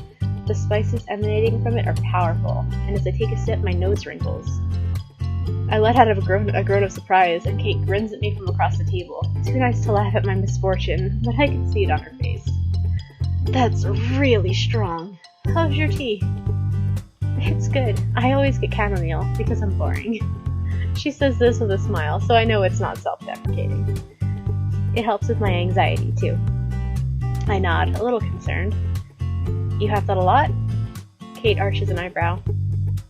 Max, I'm attending one of the most notable art schools in the state. There's so much pressure with that, you know? Not to mention homework and my strict family checking in on me. Kate's bluntness makes me grin. We've both felt the stress. Blackwell does have a reputation, after all. Point taken. Maybe I should try drinking that stuff, too. Kate takes a sip of her own tea, thoughtful. There's other teas for stress, too. Passion flower, lavender. Peppermint's good, too, though a little too sweet for me. I glance at the 3 empty packs of sugar surrounding the tea, then back up at Kate. I'm getting worse than Chloe these days.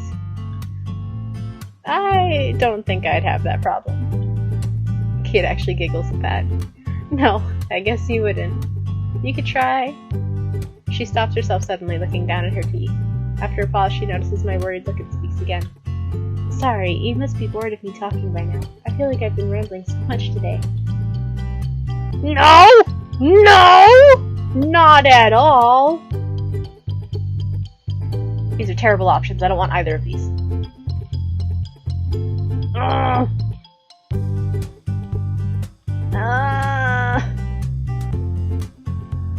Just a little. That seems less rude than, yeah, you've been rambling a lot. Just a little. See, it sounds like it could be playful. It's not like Kate's bothering me. She could never. Just a little bit, but I don't mind. Kate looks away apologetically. Sorry. Whenever I hang out with other people, they usually talk over me. It's different with you. I hope she doesn't think that's a bad thing. Kate deserves to be heard as much as anyone else. You're allowed to be the center of attention too, you know. Kate looks at me skeptically.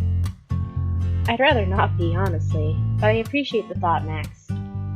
People get surprised when I actually have things to say. I guess I just don't stand out that much. I actually know exactly how you feel, Kate. She seems surprised at the statement. You do? But your photos are amazing, Max. Everyone knows you for them. Why do you think everyone was so eager to have you submit one for the contest? You really do have a gift, Max. I shift a little uncomfortably. I know everyone thinks so, but I don't see it sometimes. That doesn't make it untrue. You're just insecure. I smile at her knowingly. Kind of like you, huh? She pauses, suddenly very interested in the napkin under her disposable teacup. Maybe. I'm serious, Kate. Your drawings are awesome, just as good as my photos. I lean forward as if sharing a little inside joke with her.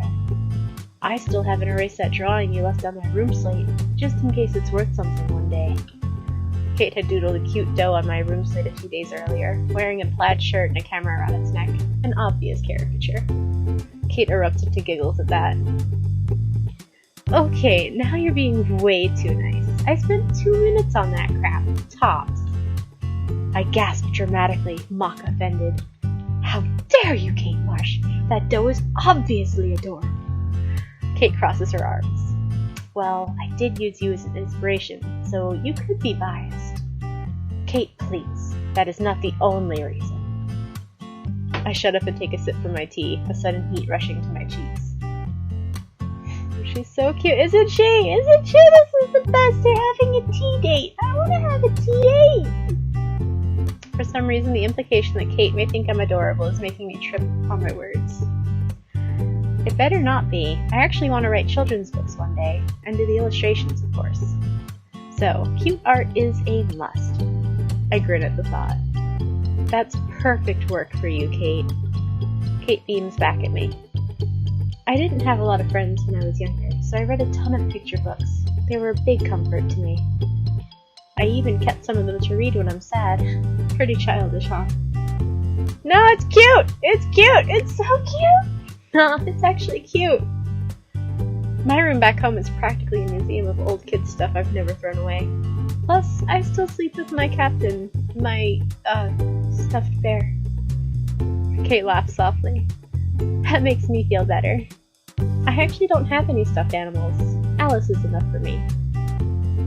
We keep talking until the remnants of our tea have long gone cold. Cold tea is good, iced tea, yes! I hadn't even realized that it was nearly 3 in the afternoon. As we're walking away from the small tea shop, I catch Kate smiling at me. Thanks for always listening to me, Max. You know you don't have to thank me for that. Her fingers graze across my arm gently, getting my attention. I just feel like I can talk to you about anything. Not everyone cares about what the quiet Christian girl has to say. But you genuinely do, so thanks. Before I can respond, a voice in the distance distracts us. Someone is trying to get our attention, specifically Kate's. Oh, it's Stella. We haven't talked in forever. She looks at me questioningly. Do you care if I pop over and say hi? I practically push her in Stella's direction. Oh, you don't need my permission, geez. I say it with a smile, happy that she feels like socializing again. Okay, I'll be right back. I wave at her as she goes over to Stella. Stella was one of the only people to attend Kate's Bible groups. I'm glad Kate's reaching out to her friends again. They look caught up in their own conversation, so I look around for something to keep me occupied. There's a small gift shop immediately to my left. Maybe I should get something for Kate. Yes! She has had a shitty week after all. She said she has no stuffed cute things. Oh my gosh. Oh, these are all good. She loves picture books. She has no stuffed things. And she loves tea. Oh god, but cinnamon. Cinnamon is, it smells good, but in terms of treating anxiety and stress, cinnamon is not bad. Cinnamon is like an energy sort of tea. Picture book, tiny dino. Oh, it's so cute. Look at it. I want to get the rabbit. Oh god, I want to get that big rabbit. Yes, stuffed rabbit. So cute. I managed to fit the gift perfectly in my bag. I'm just in time. Kate's waving me over to where Stella was a moment ago. With a spring in my step, I've run over to join her. Gonna give her a bunny! More than half the day has passed when Kate and I arrived back at the school, but I barely noticed it. I forgot how much I loved hanging out with Kate, and our tea dates, of course. I think she enjoyed herself too. I've seen her smile more today than she has all week. She seems lighter, like there's a lot less on her mind. I hope whoever was bullying her decided to back off. She mentioned someone had written something mean on her room slate. I checked it this morning while I was on my way out to find that it was still wiped clean, thank God. It better stay that way. It's kind of chilly now, a steady breeze filling the comfortable silence between me and Kate as we walk. She stops me when we reach the steps, putting her hand on my arm gently. Thanks again for letting me tag along, Max. She's swaying back and forth on her feet, her cheeks still rosy from our hot drinks hours ago. Yeah, sure, from the drinks, not from the chili or the walking or the sweet, cute girl crush. Always a pleasure. I pause, rubbing the back of my neck nervously. And, sorry I've been such a space case lately. I still can't help feeling a little guilty about not knowing what Kate was struggling. When you were staying in your room all that time, I thought something was up, but I just didn't say anything. I feel bad. Kate shakes her head almost immediately. Please don't, Max. It's not your job to check up on me all the time. I guess not. I trail off, still unsure. I just hated seeing Kate so sad. Hearing her talk about how hopeless and tired she felt was kind of scary. I don't want her to feel alone. I need to help myself, too, like you were telling me yesterday. Besides, I feel pretty good today, so don't worry about me. She bumps my shoulder gently with her own. Worry about the contest photo we have to take tomorrow, Master Photographer.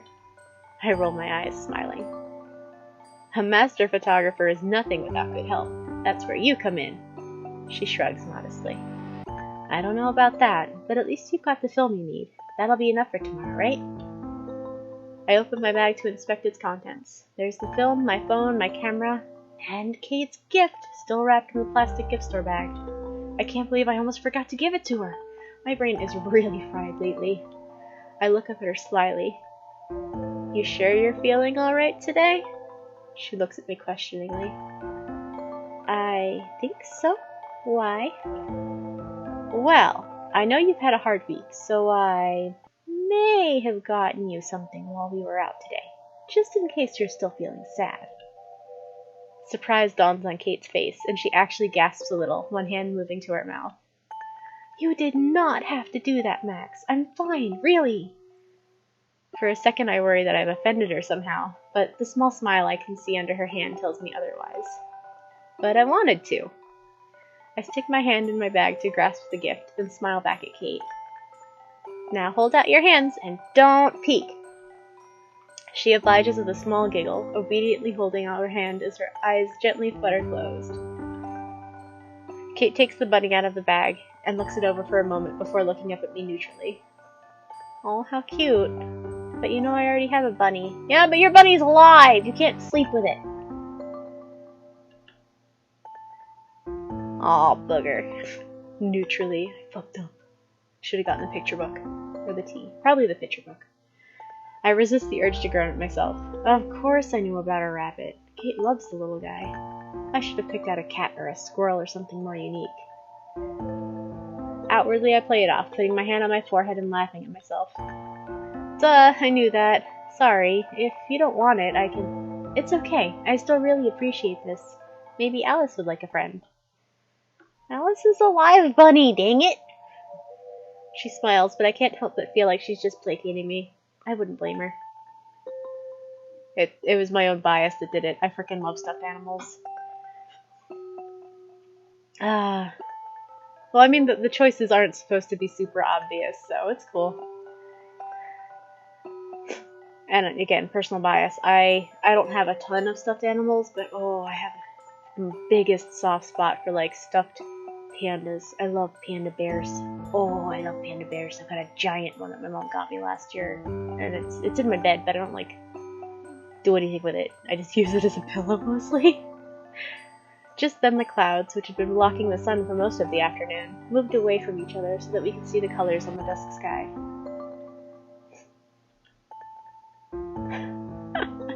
Kate smiles, despite having to shield her eyes for a little as she looks at the strong glow of the sun. If that's the hardest choice, then I feel pretty confident that the rest will go pretty well. It's going to set soon. I could probably get some good shots. I wonder what Kate would say if I asked her to watch it with me. While I took pictures, of course. Would that be too weird? We are just friends, after all. Looks like the clouds are finally clearing. Still a little chilly, though. Maybe we should head back inside. Kate pulls out her phone and checks the time, her eyes widening in surprise. Wow, I guess it is a bit late. Time flies when you're having fun. She nods eagerly with a laugh, and the way the light hits her face makes her look radiant. It certainly does, but now it's back to the real world. Her words remind me about what I wanted to ask her. I wanted to make sure nobody's been giving her more grief. I reach out and touch Kate's shoulder gently. Maybe not just yet. I wanted to talk to you about something. About, the people who've been bullying you. She shrugs, like she's not used to people asking after her. I hope that's not the case. Oh, well, okay. You want to sit down somewhere? I nod, letting Kate lead the way. A thought occurs to me as I look to the horizon. You know, it's gonna be a really pretty sunset. We should stay outside long enough to watch it. Kate smiles knowingly back at me. Itching to test out your new film? And to watch it with one of my best friends? What do you say? Kate seems to glow with pride at my words, and nods. We sit on one of the benches outside the dorms, getting a good view of the sun dipping behind the trees. Another breeze shifts past us, and Kate rubs her shoulders. Oh, it's chilly now. Offer hoodie! I shrug the hoodie off my shoulders and offer it to Kate, who looks at me with surprise. Here you go. Are you sure you're not? Nah, it's fine. I lived in Seattle, remember? I'm used to the cold. She puts it on. It almost fits her, but the arms are a little too long, so she pulls them over her hands. It's pretty adorable. She turns back to me and smiles gratefully. You're sweet, Max. Thank you. I'm not sure if the goosebumps that go up my bare arms are entirely from the cold. So, what's on your mind? I shift a little, thinking of my words. I don't want to bring up any bad memories for Kate, especially after she had such a nice time today. I just wanted to make sure you're okay, after what you told me. I hope I didn't come off as too bossy. I didn't mean to tell you how to run your life, I just don't want to see you get hurt anymore. After a pause, Kate making sure I finished, she replies, That's really sweet of you, Max, but you don't have to apologize. I needed to hear what you said. She's not looking at me, playing with the loose thread on her shirt. This might surprise you, but I'm not as delicate as everyone thinks I am. Or at least, I try not to be. I just forget sometimes, you know? When everyone sees you as this shy, scared little Christian girl, it's kind of hard to break away from that. Nobody understands that there's more to me. She looks back up at me, a little anxiously. To you, even? She seems so troubled I want to grab her hand and apologize, tell her I'm sorry for bringing it up again. But it's too late now. Kate, you know I understand. What brought this on? You've been so nice to me, and I'm so happy that you picked me to help you with the contest. But I don't want you to feel like you have to, just because you feel bad for me. She looks away again, focusing on the rings of her fingers instead of me. I know I get sad sometimes, and it's not always easy for me to make friends. That's why I want to make sure the friendships that I actually do make are genuine. Do you understand, Max? I don't want anyone's pity. I understand. I understand. It sucks that Kate has to feel this way, but I understand where she's coming from. If I had been in her position, people whispering behind my back and bullying me, I'd be a little paranoid too. I know where you're coming from, Kate, but you don't have to worry about that with me. You really think I would have spent the whole day with you just because I felt sorry for you? I reach over and brush my knuckles against her shoulder, getting her to look up at me. I had an awesome time today, and that's because I was hanging out with you. There's only one Kate Marsh, and I'm glad she's my friend. After a moment, Kate smiles. I still think you're way too nice, Max, but I believe you. Good. I'll always be here for you, Kate. I know. You get me, Max. I realize I haven't been giving her enough credit. Kate looks so sure of herself right now, completely the opposite of yesterday. Could it really be that easy for her attitude to just turn around, just like flipping a switch? I'm not sure. But I trust Kate, and hearing how steady she sounds takes a huge weight off my shoulders. Just don't be afraid to ask when you need help. I can't always take a hint. This makes her giggle a little, breaking the serious air completely. I know. Hey, that's the part where you're supposed to disagree. We're both laughing now. Shouldn't you be taking pictures right now? You're gonna miss your shot. Kate innocently gestures toward the setting sun. She's right. I shake my head at her before grabbing my camera out of her bag. Looks like you're off the hook, for now. The sun glares against the trees, making them look black and daunting. The tips of the leaves on the branches light up, giving them fiery glow. This is my favorite time to take nature shots. The sunset makes the entire world light up. Kate is patient while I take my pictures, looking out at the horizon like she's deep in thought. Satisfied with my work, I put my camera away, and Kate rises from the bench. I should get going now. Talk to you later? I nod, smiling. Sure, I'll text you. I told the hospital staff we'd be there at around 2 tomorrow. You know what bus to take, right? Want to head up there together? That way I won't be tempted to mash the snooze button too many times. She giggles, nodding. Sure, I'd like that. She gives a small wave before heading back inside. I'm glad Kate seems excited for tomorrow. I know we're going to take a great photo together. After a quick dinner, I head back to my room. I was planning on catching up on schoolwork, but I'm too wired to focus. Anxiety about the contest photo was setting in, making me excited and nervous at the same time. I wonder how Kate's feeling. I shove my science textbook to one side and pull out my phone. Kate hasn't texted me yet, so I decide to send one of my own. Hey, you around? I'm here, just hanging out in my room. From Kate. Do you want some company? I'm kind of freaking out about tomorrow. Sure, that would be alright. Just not too late, okay? We have a big day tomorrow. Big smile. I know, I'll head over now. I better head over to her room before it gets too late. Toss a save file up. I'm gonna keep that one, so if I want to, I can go back and pick the other present. Better head over. Alright, before it gets too late. Door's open, Max! I enter Kate's room after I hear her soft voice shutting the door behind me. She looks up from her seat on the bed and smiles. Her long hair is out of its bun, falling around her shoulders like a fluffy mane.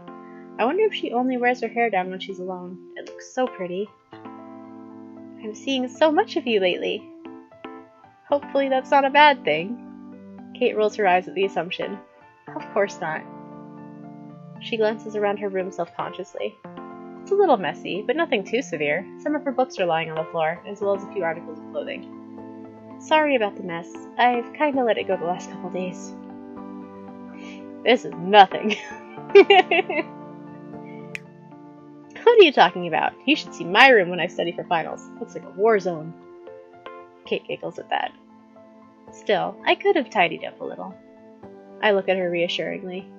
Seriously, don't sweat it. Kate gives me a warm smile in return.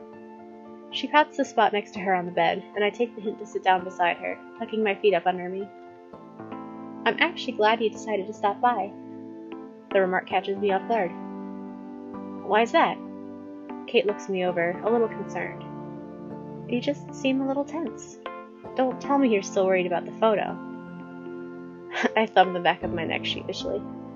Just a little. Performance anxiety, I guess.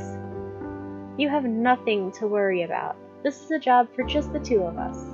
As long as we're both happy with the photo, I think that's all that matters. That sounds different from what Kate had told me yesterday. She'd been so afraid of not being good enough to the point where she asked me if I wanted to switch partners. And if we don't win, won't that make you, I don't know, sad? Kate shrugs. Why should it matter? If we win, I mean. I know I don't have to worry about you, it's just I don't want to disappoint everyone else, I guess. Everyone's rooting for us to win this contest, and it would make me feel like an ass to let them down. I look at her apologetically. Sorry, I didn't mean to get so emo on you. This makes Kate giggle. You're fine. Lord knows you've listened to me being sad enough. I exhale, leaning against the wall. You actually have no reasons to be sad. I'm just being a baby. After a beat, Kate shakes her head resolutely. That's not true, Max. If there's anything I've learned from you, it's that our feelings are always valid. You learned that from me? Kate smiles. Of course, I used to think my problems were silly too, but being around you has made me realize that my feelings are important. It's nice to have someone who cares. I'm proud of Kate all over again. I can't believe how much she's smiling again after that hard week she had dealing with Blackwell snobs. I'm glad I could help her, but most of this is on Kate, of course. She really is a fighter. So many people care about you, Kate. I know. I'm starting to realize that now. My mom called me just a while ago. She looks away from me, down to the phone next to her. Oh shit. Kate had mentioned her family was strict. I hope they didn't yell at her. Is everything okay? She nods, looking back up with a small smile. Yeah, Miss Grant called her saying that I looked like I'd been crying a lot lately, which... She doesn't finish the sentence, and I take the cue to cut her off. Yeah. Did you have a nice talk? As good as it can get. She was just worried, asking me a ton of questions. You know moms. Then my sisters wanted to talk, and my dad, of course. I felt pretty bad, making them worry. I remember seeing a family photo on Kate's desk. At the time, I had thought they all looked kind of intimidating, but hearing Kate talk about them so fondly makes me think otherwise. Makes me happy that Kate gets support at home, too. You get along with your family, huh? That's great. They can be strict sometimes, especially my mom. We don't always see eye to eye, but I think she means well. Even she accepts me no matter what. My whole family does. I think about what Kate said earlier on our tea date. Why do you let them pressure you so much then? I mean, if they already think the world of you, you shouldn't have to try so hard to impress them.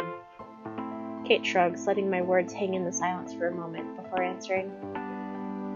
Well, I guess it's kind of like how you think you're going to let people down if you don't win the contest.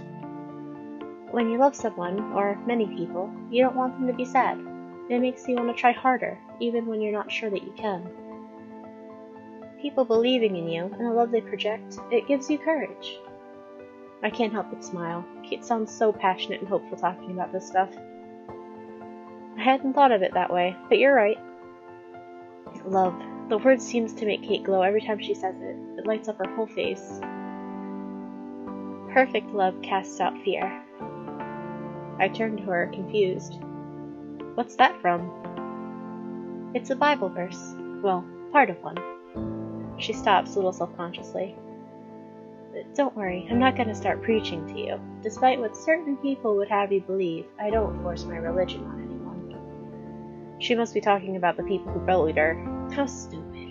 Making Kate feel bad about her beliefs is a low blow. Never crossed my mind, and that's a nice quote. She looks down shyly. I like it because it reminds me of what you were saying the other day, how there's a lot of support in my life, from you and others. You helped me remember. Her words are soft, but they hold a lot of weight. So, I'm gonna keep being strong. Since everyone else believes in me, there's no reason that I can't believe in myself. She says this with a determined attitude, no hesitation. I'm proud of you! I'm so relieved at how confident she sounds. It feels like I don't have to worry about Kate after all. Maybe I never did.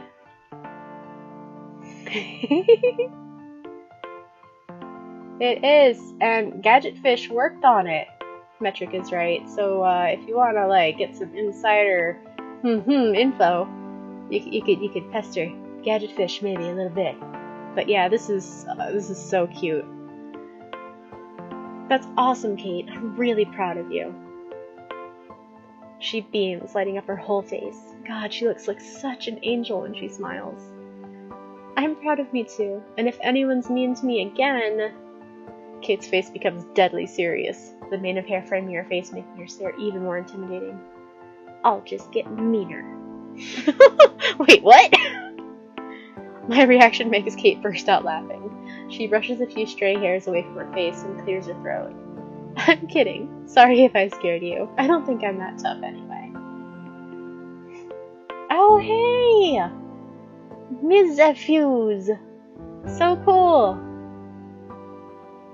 I'm glad to finally see you. Hi! After a pause, I laughed as well. I love Kate's silly side.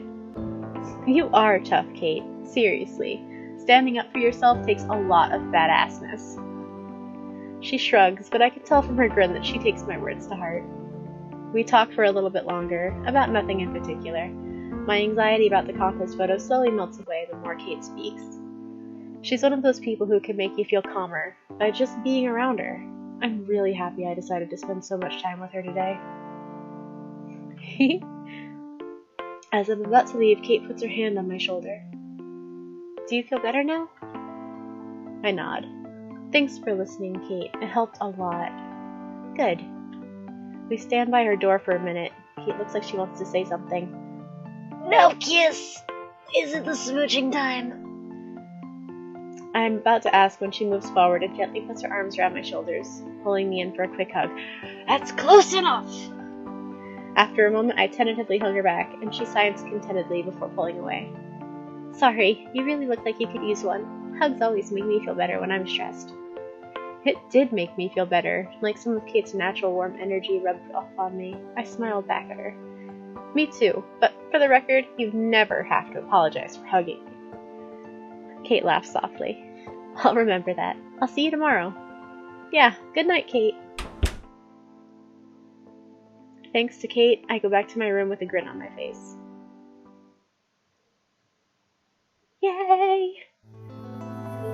I didn't sleep that well last night, but it was mostly due to excitement. Today's the photo shoot with Kate's kids at the hospital. I managed to get up early and make it to the bus stop on time to meet my partner. Kate's in good spirits the whole ride over. Her smile is contagious, making me feel light and happy the whole way over. As soon as we get inside, Kate has a quick word with the receptionist, then returns to my side. The kids are just finishing up breakfast, so we have a little bit of time to wait. We can sit down over there. She gestures to the waiting area, and we both take a seat.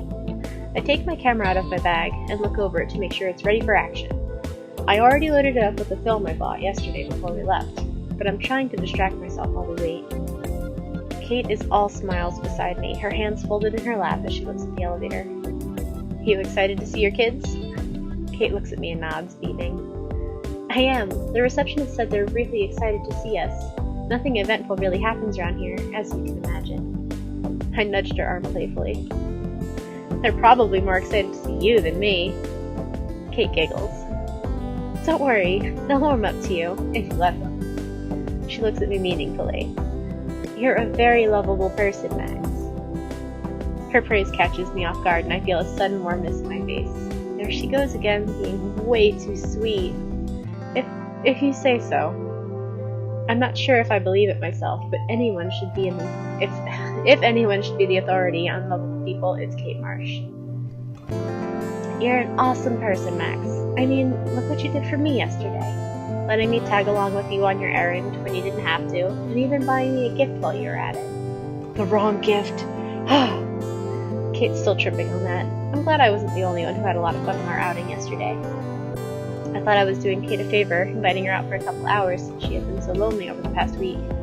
But I ended up enjoying myself a lot more than I had planned. I couldn't stop thinking about all the smiling and laughing Kate had done yesterday, how happy and carefree she was. It felt like a blessing, as Kate would say. Being around her while she was happiest made me feel great too. Honestly, I never wanted the day to end. Just me and Kate, walking around the mostly vacant boardwalk, the sound of the ocean, the only soundtrack to our conversations. It was such a relaxing break from life. Speaking of which, oh geez, what page? This was the last page I read. Alright, so October 7th, October 8th, Kate and I met at the Two Whales. She showed up looking kind of tired, but she seemed pretty glad for the chance to sit down and have a cup of tea, like we do on our dates. If anything, I really hope the time we'll be spending together this week will give her a chance to relax. Mixed dog, work hard! Spending one-on-one time with Kate is really the best. When I'm around her, it's hard to feel worried about anything. She's got a cheerful, talkative side that I don't get to see a whole lot when we're at school. Maybe school's got something to do with that? Anyway, Kate seemed a little worried about the contest. She actually asked me why I picked her as a partner. The fact that she even doubted it is crazy. Why wouldn't I want to work with her? After talking over possible photo locations, I decided to just leave it up to Kate. We wound up taking the bus right from the Two Whales to the hospital. Not the first place I would have picked, but I tried to get into it, even though I was confused. And I hadn't liked hospitals since I was little. Lucky for me, Kate knows exactly what she's doing. The moment we stepped into the children's ward, it all clicked into place. This is what Kate finds fulfilling. Seeing her with the kids was wonderful. If there had been someone like Kate around when I had been in the hospital, I probably wouldn't find them so creepy now. I was feeling pretty good until Kate disclosed to me that she'd been dealing with a lot of assholes lately. I hate that my suspicions were right. But she's better than them, and I'm going to make sure she knows it. I've got her back, because she's had mine ever since I met her. What does this say? Focus crime? Yeah?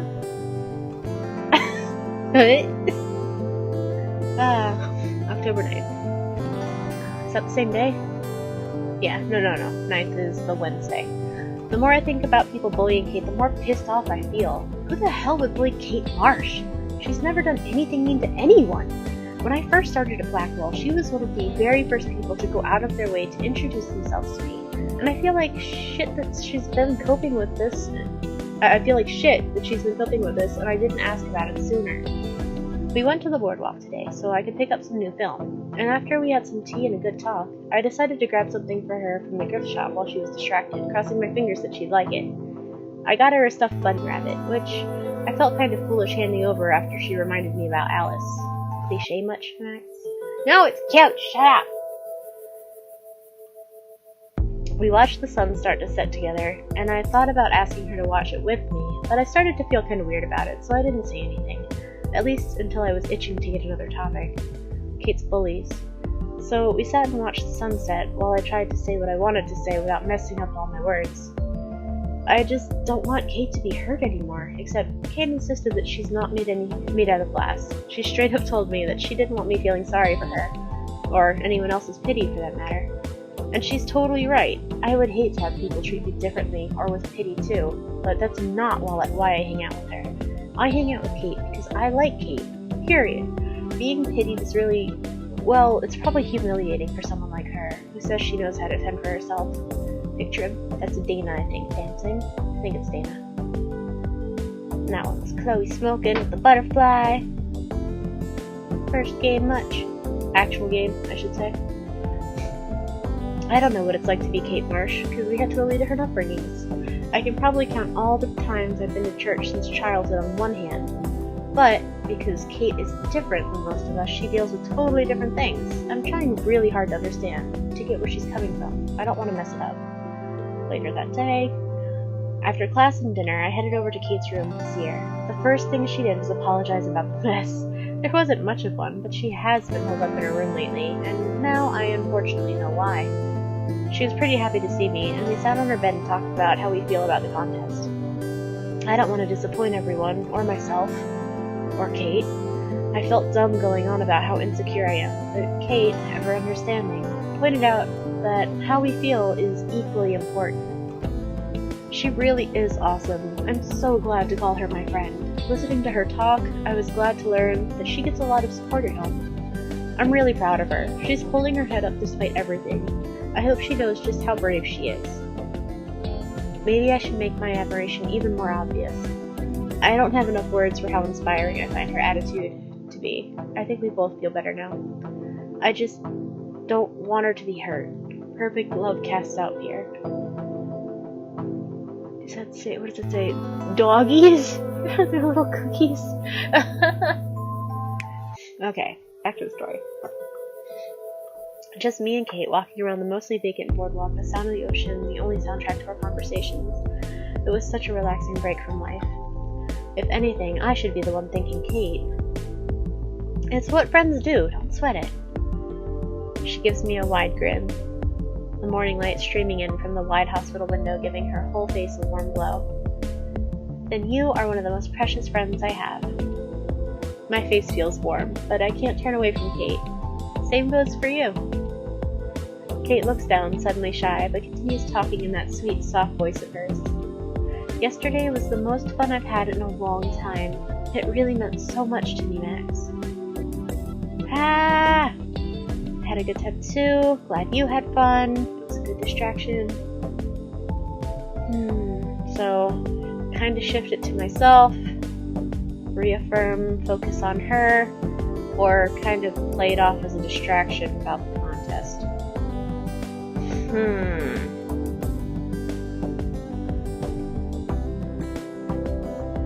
Well, I'm just glad you had fun kind of makes it sound like Max didn't, so I'm gonna go with that one. Looks like Kate and I are on the same page. Kate's good at defending herself, putting up walls when she's sad and insecure, so I'm glad she wasn't putting on a smile just for my sake. We both had a really special time yesterday.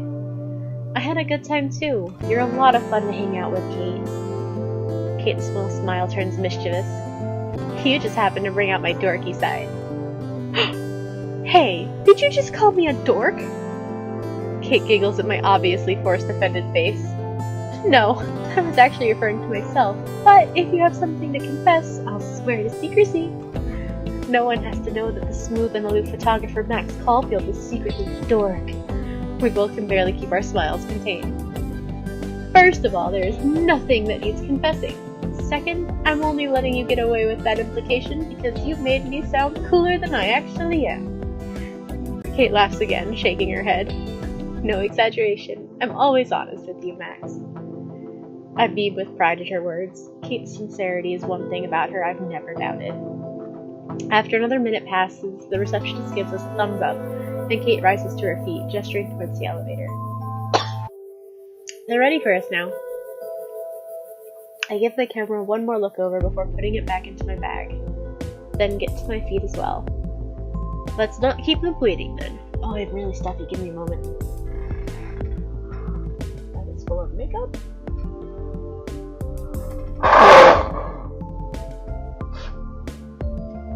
Oh, glorious. Kate seems pleased by my enthusiasm, practically skipping over to the elevator. It's weird, but I'm really excited to see those sick kids too. I remember my stomach twisting up in knots when I came here the first time, thanks to my bad experiences with hospitals. I told myself then that I would do it for Kate, since she seemed so determined that this was a special place. And she'd been right, of course. Watching her make those kids smile was so cute that I could just stay in the moment and forget everything else. I feel the same today. I haven't felt any less than relaxed since I stepped through the door, something I never imagined I could do. What changed? The answer's obvious. She's standing by the elevator. When I'm with Kate, I feel like I can make it through anything, her tough inner strength rubbing off on me. She's an awesome partner to have for this contest. Even if we don't win, at least we'll have a photo to remember the great week we had working together. Time to go up there and take the shot. We step out of the elevator to the children's wing. No need to worry about lighting or scenery here. The fun, friendly colors really make the whole area stand out. I can hear the voices of the kids from down the hall. Oh man, they sound psyched. Kate's face lights up just from hearing them. Told you they'd be excited. Do you have anything specific in mind for the photo? The kids are a little hard to organize when they're this rowdy, but I can work a little magic if needed. I rub the back of my head sheepishly. Oh crap, very professional, Max. Prepared as usual. I actually don't. Thankfully, Kate doesn't seem worried, still smiling as patiently as ever. She always has complete faith in me. I see. What should we do then? After a moment, I answer. Just let them play like they usually do. I'm sure I'll find something that stands out. Kate nods her head. Improvising. I like it. I smile at her approval. The kids are the stars, after all. I figure they'll do the work for us. At the mention of the kids, Kate's face lights up. A lot of them do love attention, so let's not keep them waiting. Kate leads the way as we go down the hall and into the main area where all the children are gathered. The volume of their chatter increases as soon as they notice us standing in the entryway. They all dart toward Kate, each trying to make their excited voices heard. I'm amazed at how they listen. Okay, small typo there. When Kate gently stresses them. You guys remember my friend Max, right? She and I would love your help on our project. We just need a photo, so don't mind her snapping away on her cool camera. Kate looks over her shoulder at me, then winks at her younger friends. She's a little shy, so she might not say much. I smile back appreciatively. She must have noticed me hanging back again, not sure how to interact with the kids yet. All you have to do is be yourselves, and we'll take care of the rest. Think you can do that? The children all nod enthusiastically, hanging on to her every word. After a few more minutes of the kids talking to Kate, they disperse to pick up toys and coloring books. Kate and I watch them together for a while, and I take a few pictures just for fun. The kids are in their own little world. Even with the distractions of the colorful room, Kate is still like a magnet to them. Even the ones who look shy don't hesitate to come and greet her, talking in soft voices while she listens with wide, interested eyes. Kate's always like that, making a time for you, making you feel special. No wonder the kids love her so much. The sound of the door to the children's wing being opened makes us look over. A nurse stands at the entrance with a small girl holding a stuffed rabbit close to her. A stuffed buddy! She has a ball of cotton taped to her arm, like she just got blood drawn. That would explain why she looks so sad, poor little thing. Kate doesn't hesitate to get to her feet, meeting the girl at the door. She sinks down to her knees, and the little girl immediately embraces her. It's the sweetest thing I've seen all day. The girl, take a photo, Max! The girl is instantly soothed when Kate begins talking to her. It feels like such a special moment. It gives me an idea. I walk over to them and put a hand on Kate's shoulder to give her attention. Stay right there. I think I found our shot. Kate sees me getting my camera ready, and her eyes widen. You want me to be in the photo too? Max, I don't know. Kate looks unsure, but I know what I'm doing. Now I just have to convince Kate.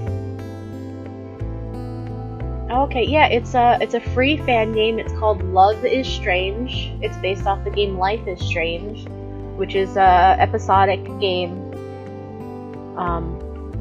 So good. So good. I love that game to death. It's on Steam. It was published by Square, so I think you can get it straight from Square as well. It's a PC one, although it was also for certain consoles, I believe. I think it was also for the PS3 and 4.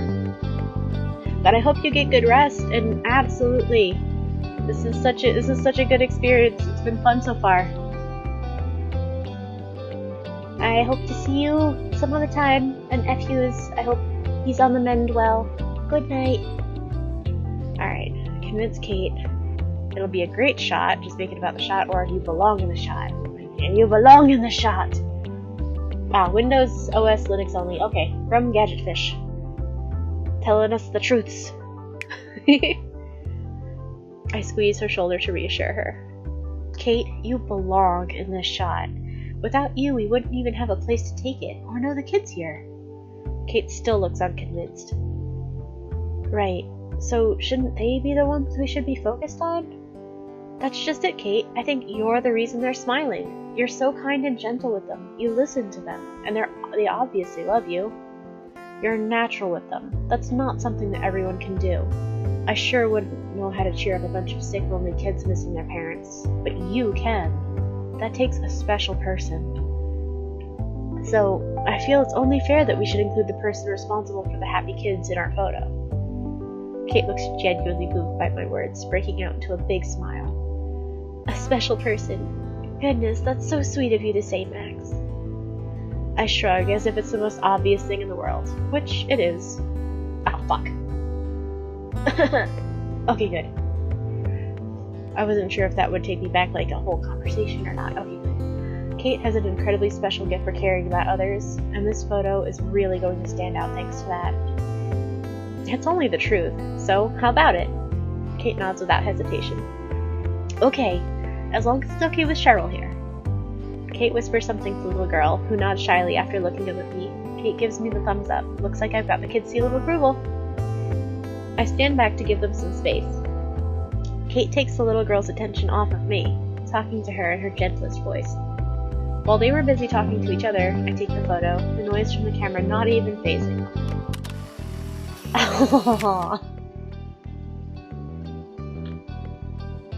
Eventually, Cheryl goes to play with the other kids, and Kate joins me again. How was that? I hold the photo out for her. See for yourself. Kate takes it gently and actually covers her mouth as she looks at it. Her reaction makes me burst out grinning. It is an adorable picture. I love it. Kate looks at it for another moment, then nods, handing it back to me. It's wonderful, Max. She turns her attention back to the kids at play, expression unreadable. Her voice sounds too quiet, even for Kate. Crap, did I do something wrong? Everything okay? She turns back to look at me, smiling.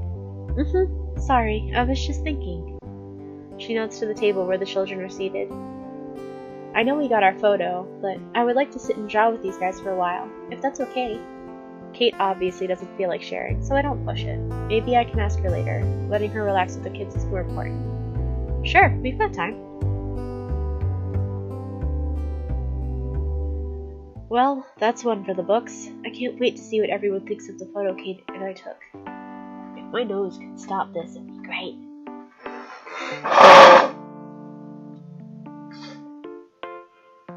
Jesus. Personally, I'm really proud of it, no matter who Mixed Dog decides the winners are. I think Kate feels the same way. At least, I hope she does.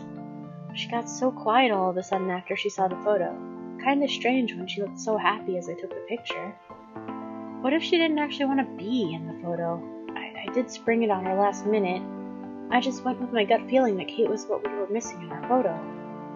People aren't props, Max. You can't just order them around to get the perfect shot or whatever. Ugh. Alright, hold up, Max. Stop freaking out. Kate's always honest with me, so I have to trust her when she said that she approved of the photo. But then why did she look so sad? I flop down on my bed and groan. I'd love to go talk to her and make sure she's okay, but what if... I can hear Chloe's voice in the back of my head telling me to stop second-guessing myself. If she were here, she'd be kicking my ass for just hiding in my room and moping. Why should I be nervous to talk to Kate anyway? We never have a hard time understanding each other. I can talk to her about anything. I feel stupid for even stressing over it. I practically jump to my feet and walk over to my door. I'll just stop by her room and see if she's around. Shit, should I text her first? The thought pops into my head as one of my hands is turning the door handle, the other one going straight for my phone. I swipe the screen to unlock it and... shit, that hurt! My head knocks right into something, sending me stumbling backwards and almost onto my ass. How did I run into the door? A soft groan beside me answers the question. It wasn't the door I ran into. Sorry, my fault. Kate's looking at the ground, holding her head in one hand. Nice one, Max. You probably gave her a concussion. I shake my head, trying to focus despite the dull throbbing of my brain. I put my hand on Kate's back to steady her. Totally not your fault. Are you hurt? Do you need me to... Kate managed to smile ruefully, holding up one hand. I'm fine. You just knocked me off my feet a little. I can't believe she's joking with me right after I just barreled into her. I am so sorry. I'm such a klutz. Kate shakes her head gently. No, I probably should have knocked first. And I should have been looking where I was going instead of texting. Kate raises both eyebrows. Texting while walking? I hope you don't text and drive, Max. She says it with a smile, but I can hear the underlying concern in her voice. Never, I promise. I don't even have my license. No Mad Max on the roads just yet. That makes Kate laugh a little. Well, that makes me feel better. After a beat, she looks down at her shoes. Sorry for getting in your way. We can talk later. She takes one unsteady step out of the doorway, and on instinct I gently put my arm around her. Whoa, hold on. Maybe you should sit down. Kate shakes her head while she finds her footing again. No, you were going somewhere. I don't want to be a nuisance. I look away, rubbing the back of my neck. Yeah, about that. Kate sighs. I had a feeling it was something important. Sorry I messed things up. No need for her to feel guilty. I give her a reassuring squeeze so that her eyes meet mine. You're right, it was something important. I was actually on my way to see you. I wince a little, embarrassed. I've been so concerned about Kate that I didn't pay attention and ended up hurting her. Not one of my best moments.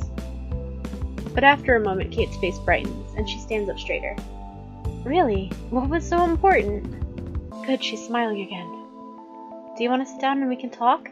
If you're not busy. Never too busy for you, Max. I keep my arm gently on her shoulder as she walks over to the little couch in my room. I know she said she felt okay, but it never hurts to be careful, right?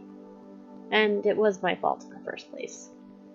Kate doesn't seem to mind, though. Not even when said couch is too messy for her to sit down. She nudges me with her arm. I could see you weren't kidding about your room being a mess. Give me a break. I've been busy with the contest. She's trying not to laugh.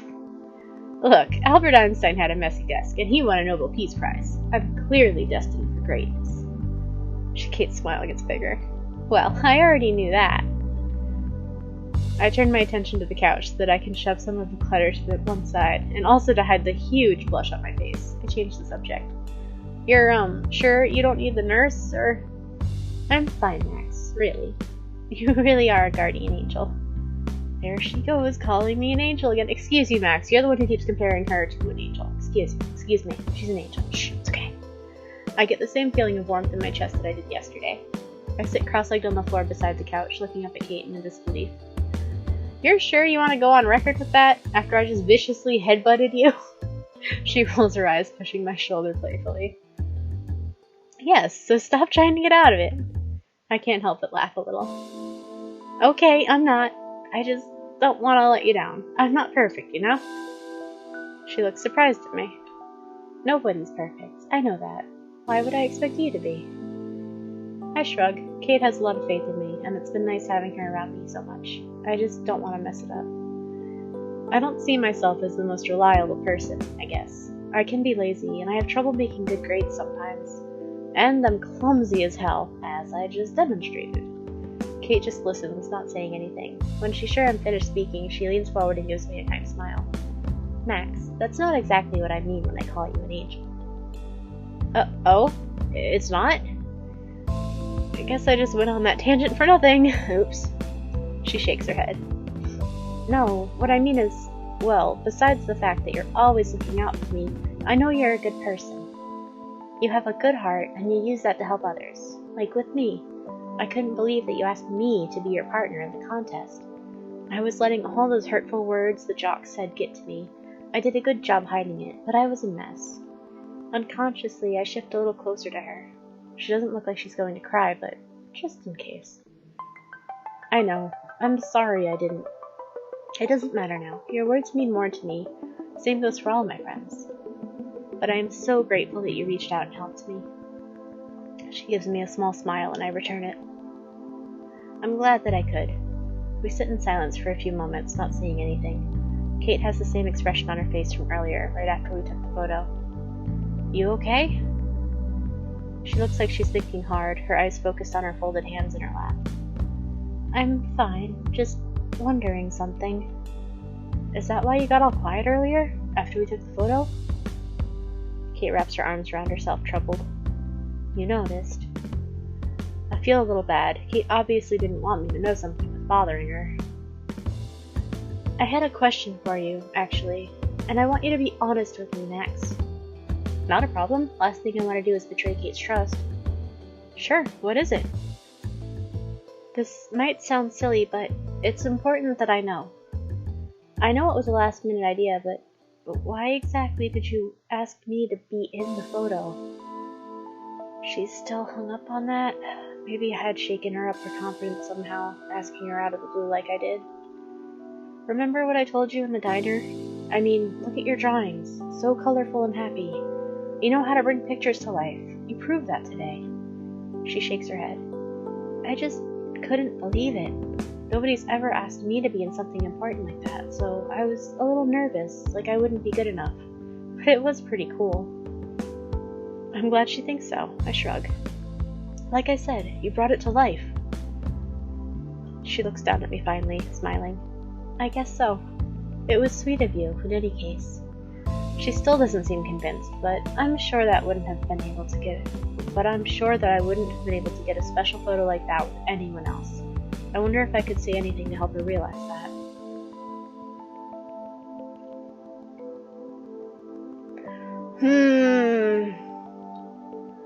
Why in the photo? I didn't really think about it. That makes it seem like that kind of reinforces the using her as a prop thing. But we're friends kind of... I like we're friends better. The answer is simple enough. I tilt my head back to give her a silly grin, trying to lighten the mood. It's the least I could do for a great friend. She grins. Well, I know that. You have a lot of friends, Max. True, but none of them are quite like you. I straighten up and turn around so that we see eye to eye. You're special, Kate. I love spending time with you and going on tea dates, talking, whatever. You're just so nice to be around. And it's like, you light up when we're together, and that makes me happy too. A blush appears on her face and she looks off to the side, touching her cheek. It's that obvious, huh? Sorry, I like you a lot, Max. I laugh and my fingers graze over her hand gently, turning her attention back to me. No, that's a good thing. I know you don't show that side to a lot of people. After a beat, Kate replies. No, I don't. It just takes me a while to get used to people, you know? I'm just lucky that you're so patient. She still doesn't give herself enough credit. Maybe I'm the lucky one. If you acted that way around everyone, you'd be like as popular as Dana or Rachel, I bet. You wouldn't have time for a nerdy photographer like me. Kate giggles. That would never work. Those two might have the energy to keep up being popular, but it's not for me. Still, I would always make time for you, Max. That'll never change. I raise my eyebrows. Even when you get famous from being in our winning contest photo? Nope, not even then. We both share a grin at that. That's good because I really like you too. Getting those words out in the open makes me freeze up a little. Maybe it's just because we've been together a lot this week, but I feel so much closer to Kate. Judging by the grin on her face, I think she might feel the same way. After a minute, she gets to her feet, standing fine on her own. Looks like she's feeling better. I should probably get going. We have a big day tomorrow. I get up as well, touching her arm gently. Don't be nervous, okay? Kate shakes her head, smiling. Why would I be? Her confidence sets me at ease too. Just making sure. See you later. No kisses! Ugh! Kate exits, shutting the door behind her. After she leaves, I collapse on my bed, grabbing Captain and hugging him to my chest. It really has been a good week. Friday. I'm assuming this is the final day. So let's go ahead and save over this one, I think. Because this is the one in case I wanted to go back and fix the present buying. I'll overwrite that one. Alright, I show up to Big's dog's class early the next day, and half of my classmates are already at their desks. Looks like everyone's anxious to hear the results. Final day! Ah, right. How's it going, Kate? Okay, I barely slept a week last night. Excited to hear Mick's dog announce the winners? I'm hella nervous, but I choke it down for Kate's sake. She's starting to wring her hands, focusing on the floor instead of me. I guess it's just... You don't think you made a mistake, right? Letting me be in the photo? What are you talking about? It looks great. You don't think so? Kate's quick to correct me.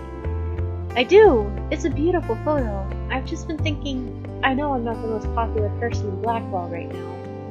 And I never have the best luck. No one wants to come to my Bible study, and then I get rumors spread about me. What if I jinx this too? I can feel the hair on the back of my neck rise defensively. Aw, Kate, no. Did one of those bullies say something to you? I know it's best to give Kate her space, but I seriously want to find those assholes and exchange a few words. Not the nice ones. Don't worry, Max. I actually haven't heard from them all week. She actually smiles a little at that. I can tell it's a big relief for her. And me. I never want to see Kate so sad again. That's awesome! So then, what are you worried about? Her smile falters slightly. Last minute jitters, I guess. I know this contest... My nose is trying to suffocate me. Why? I know this contest means a lot to you. If you lost because of me, I'd feel like an awful friend. I shake my head. It would be cool if we won, but you know what's even cooler? That I spent this whole week getting a real great photo with one of the sweetest friends I have. That's all that matters to me. Kate's eyes brighten and my heart feels lighter. You really mean that? Yeah, I do. She exhales, a little shakily, but she's smiling. Okay, I'll try to calm down before Mick's dog gets here. Poor thing, she's still nervous. Maybe I should... Give her a hug! Give her a hug! Let's hug on it then, for good luck. I hold my arms out to her and she meets me halfway, her arms wrapping gently around my shoulders. She sighs softly against me and I can feel the tension melting away from her. I pat her on the back once, softly, before we break away. She looks much more steady now. Thanks, Max. I needed that. Just remember, no matter who wins, I'm really happy with our photo, and that you were there to take it with me. Bless you, Max. Come sit with me when class starts, okay? I flash Kate a thumbs up before heading and turning away. It looks like everyone's here now. Maybe I should chat someone else up before class starts. Aha! I'm gonna brag to my best friend Chloe. What's up, Max? Ready to glory bask? Hey, Chloe, and I hope so. That's the spirit. And if you're hopeful, Kate must be stoked. Well, we both liked the photo, I think. I think she liked it. Dude, I'm sure she liked it. You took it, and Kate, totally loves you. Although, she has seemed kind of gloom and doom lately. Yeah, she had some stuff going on. Don't we all? So, which of the 4 horsemen paid her a visit then? Should I be consulting the Book of Revelations, or just... Chloe! Oh, shit. Okay. Didn't know it was serious. Is she, okay? I think so. At least, I think things are getting better. I'm sure. She must have been thrilled to partner with you if she's going through shit. Well, she's my friend. I know. Though if she keeps giving you that moody look from across the class, I don't know for how much longer. Moody look? Max, you're seriously so dense. That's alright though. Anyway, can't wait to see you clean up today. Rachel and I called dibs after Kate on celebrating your grossly talented self this weekend, alright? You're putting way too much faith in me. No chance. Besides, the three of us need to hang out anyway. I've been meaning to tell you guys something. Something? You're just gonna have to wait and see, right? I'll tell you after you win. Good luck. Thanks, Chloe. Talk to you later. Rachel time! Sup, Max? You've been kinda MIA all week. I've been around, just pretty busy. I dig that. You're really stoked on this contest, huh? You're partnered with Kate, right? She hosts the Bible study group here, doesn't she? Yeah, Kate Marsh. Sorry, I know her name, I swear. I'm just trying to remember if we've ever really talked before. I don't think so. She's not exactly the partying type, or the punk rocker type. You should introduce us. Really? Yeah! Is that not cool with you? I might be in the Vortex Club, but you know I'm not like them. Okay, she might like that. Kate does a pretty great job looking out for herself, but she hasn't been having the easiest time of things lately. Classic black hell. Anything I can do? I think maybe the best thing to do would be to reach out and ask her directly. She'd probably appreciate that. Kate already sounds like a pretty cool chick. She really is. And she's an artist, right? I'm looking for someone to design me a new tattoo. You sure know how to make a good first impression, Rachel. I'm just gonna take that as a compliment. That's probably for the best. Maybe I'll catch you after class, Max. We can plan a party to celebrate your big win. Thanks, Rachel. Alright, Victoria. What have you got for me? Well, if it isn't Caulfield, the Bible pusher, I'm hardly surprised you two latched onto each other. Shove it, Victoria. Can we not do this today? Excuse me? Did you just tell me to shut up? I could try saying it again if that's what you want. Seriously, I'm really not in the mood for your games. And Kate's been a great partner, for your information. I couldn't have asked for someone better. Holy shit, am I actually hearing this right? Did the hipster finally grow a pair? Victoria. Fine, chill. Despite what it looks like, I didn't come here only to insult you. Or Kate. Give me a little more credit, for Christ's sake. That's kind of hard to believe when the first words out of your mouth are, you know, old habits die hard, Max. Live and let live. Yeah, Victoria is a just bag of sass. But don't think I haven't noticed how buddy-buddy you two are. Not that you weren't before. I'd call it disgusting that you two are actually somewhat pleasant to watch. Huh? Anyways, I came to wish you luck. You'll need it since I'm participating after all. Wait, really? Well, thanks. I'm gonna do fine. Especially with the help I got this week. Gross. But I guess that means you're actually putting in effort for once. Hey. I mean it. I'm actually looking forward to the results. Mixed dog. Alright! I know you're all excited, but I need to have you all seated. Have I got everyone's photos? Everyone's eyes are on Mixed Dog as they shuffle through the photos spread out on their desks. I'm really impressed by the amount of students that have entered this year. About half of every class has put an entry in. And now, with these, I can finally start deliberations. Lucky for you all, that means that you can use this period to study. The hum of chatter starts up immediately. Quietly! And then dies down with some protests and groans. I'm kind of thankful for the opportunity. I put my head down and opened my textbook, but although I try to focus, it's pretty hard. I guess Kate and I aren't the only ones hoping to win. It feels like the longest hour of my life. Every time Mixed Dog moves at their desk, I think they're about to announce the winners, and I jump a little. When they finally do stand up, clipboard in hand, I go rigid in my seat. I catch Kate's gaze. She tilts her head slightly to acknowledge me, with a smile full of confidence. She's always believed in me, no matter what. I don't think that will ever change.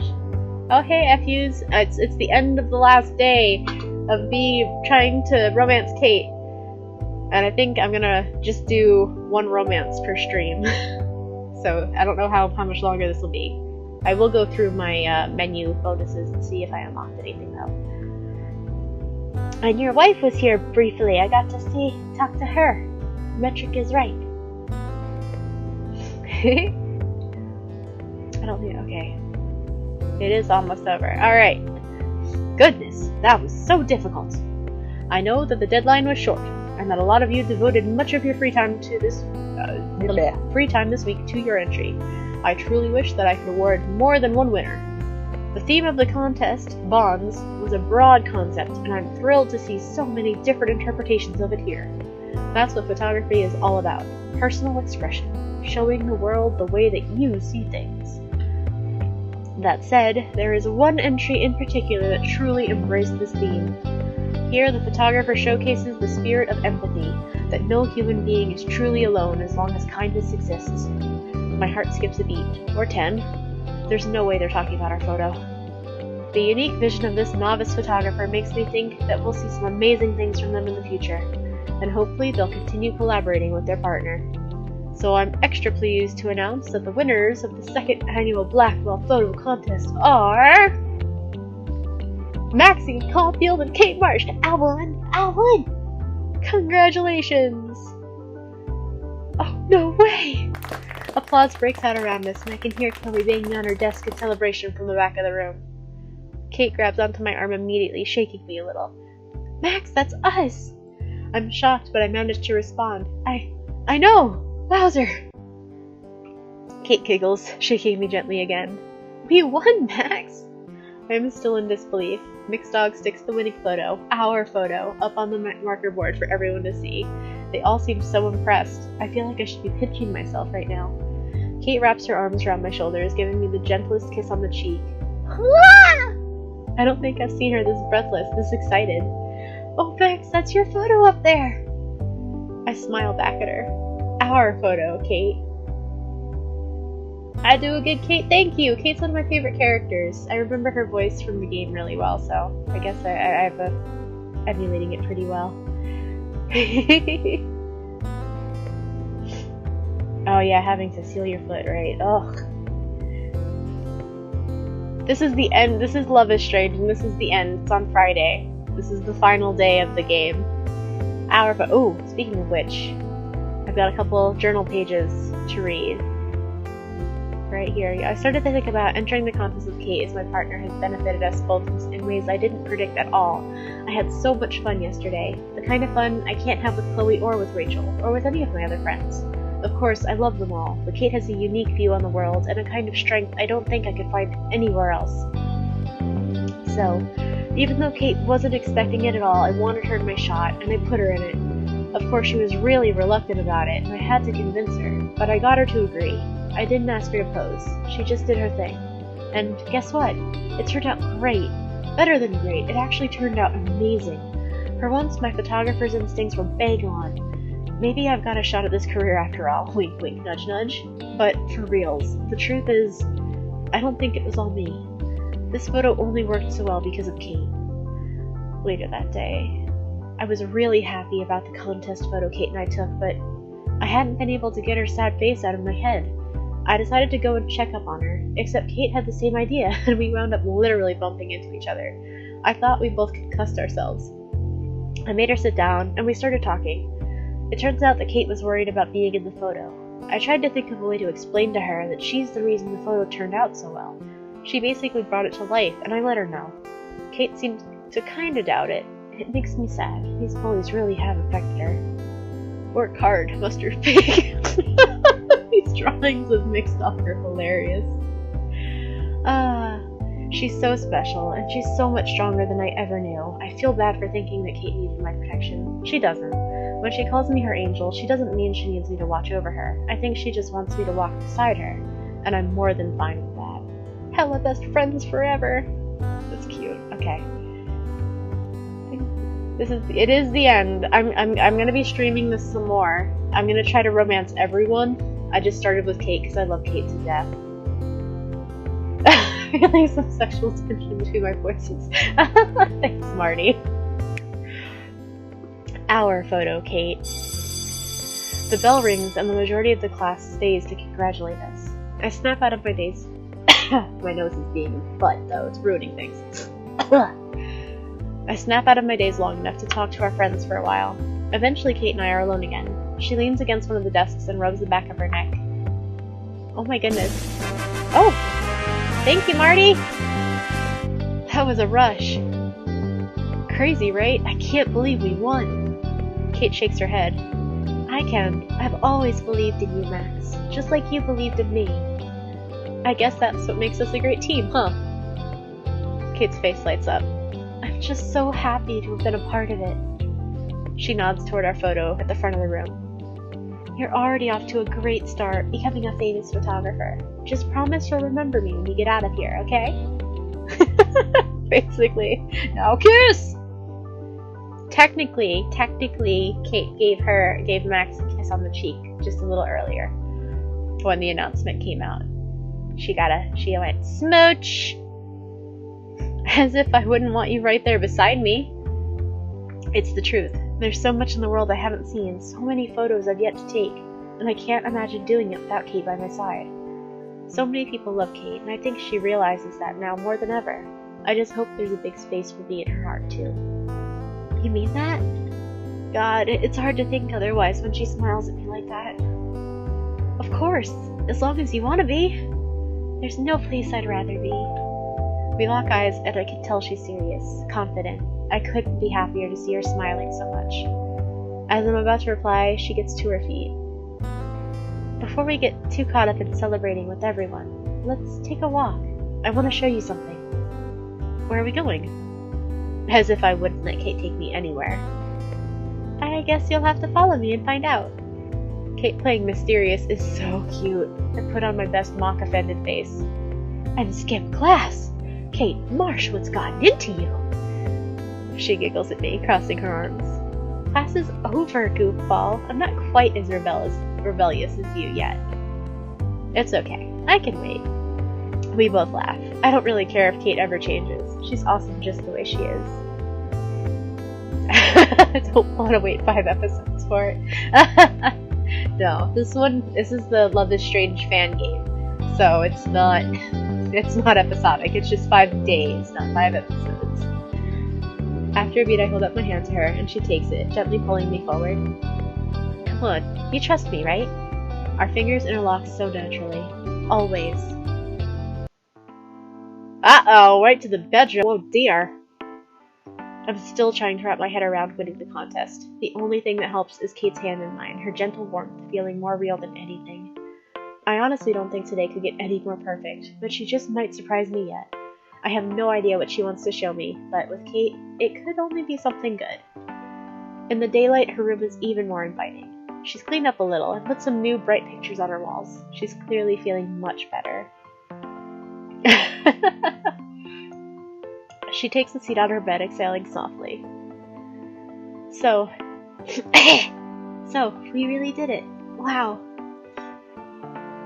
Poor thing. She looks a little overwhelmed. I put my hand on her shoulder and rub it gently. Yeah, you okay?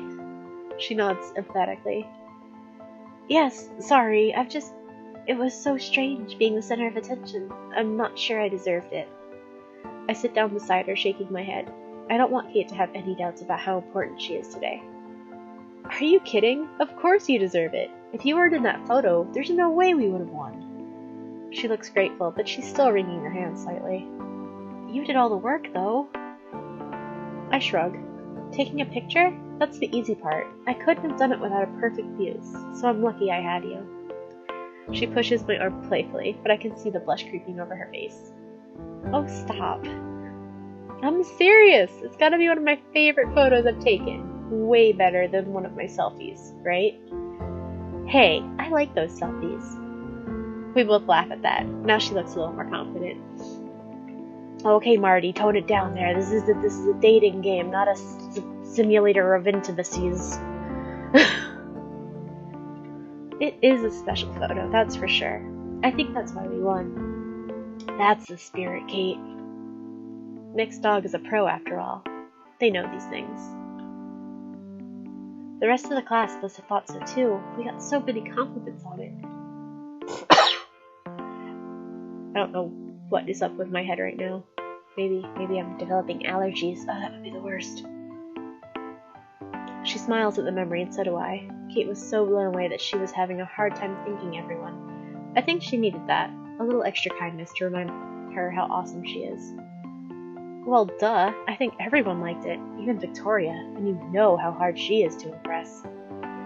Yeah, I guess miracles do still happen sometimes. Well, yes, that's true. Doesn't mean it's gonna happen on screen, though. These folks are still teenagers, I think. Oh. Is that extra pages to read? Just one? Yeah. But in the beginning here, I think Max establishes her age.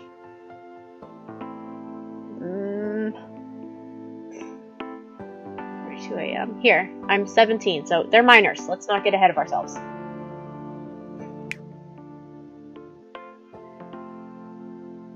Chloe, yeah, in the actual game, I'm a big price field chipper, big time. I chose Bay over Bay. Bay, in the first sense, being Chloe.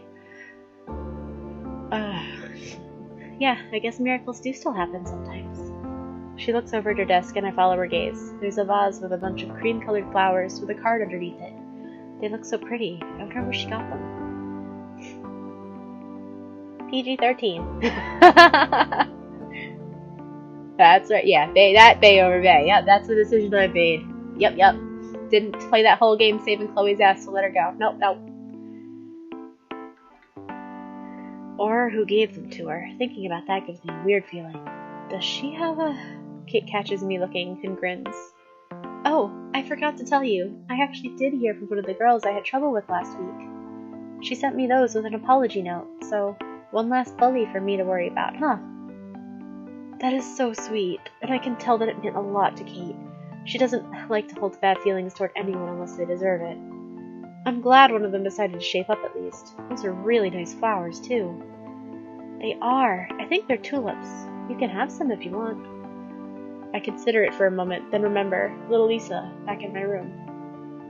I'd better not. I hardly remember to water my own plant as it is. Kate crosses her arms and shakes her head at me, laughing. Max, shame on you. I look away sheepishly, trying to think of something to distract her. Hey, didn't you want to show me something? That makes Kate's eyes light up. Yeah, that's right. I actually wanted to bring it with me to class, but I didn't want to look like I was trying to outshine our photo. I smile at Kate correcting herself. Finally, she's giving herself credit, and she should. So, I left this here.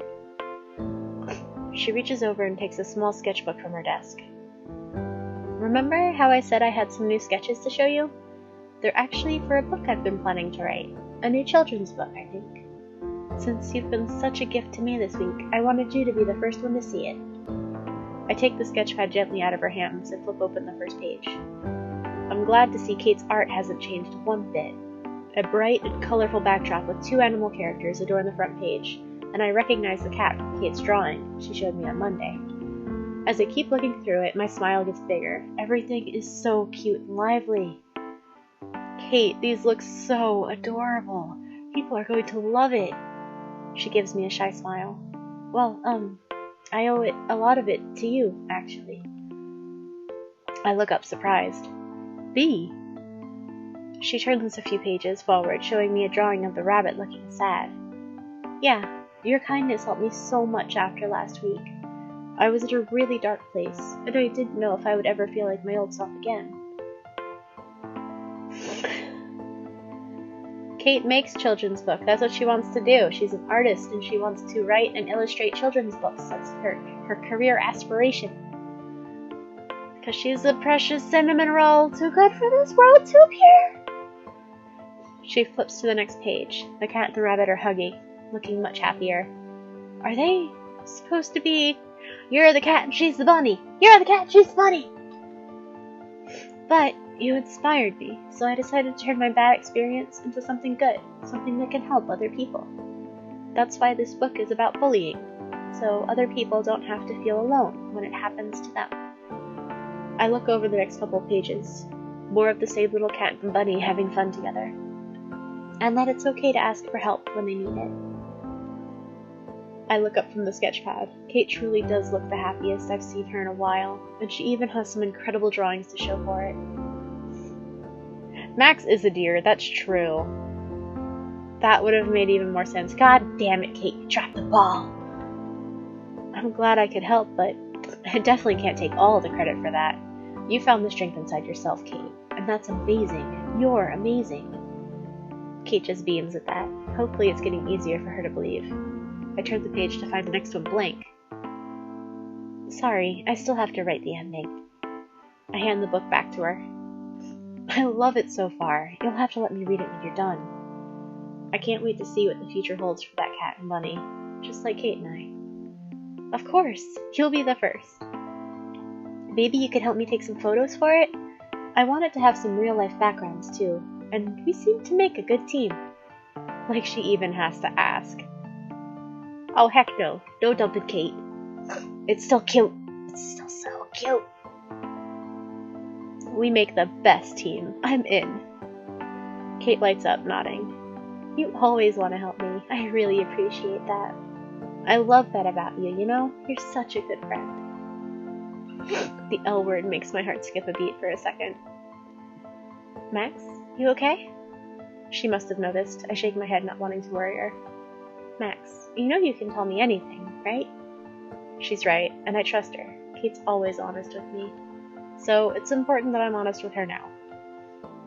I do know, and you know something? I have her full attention.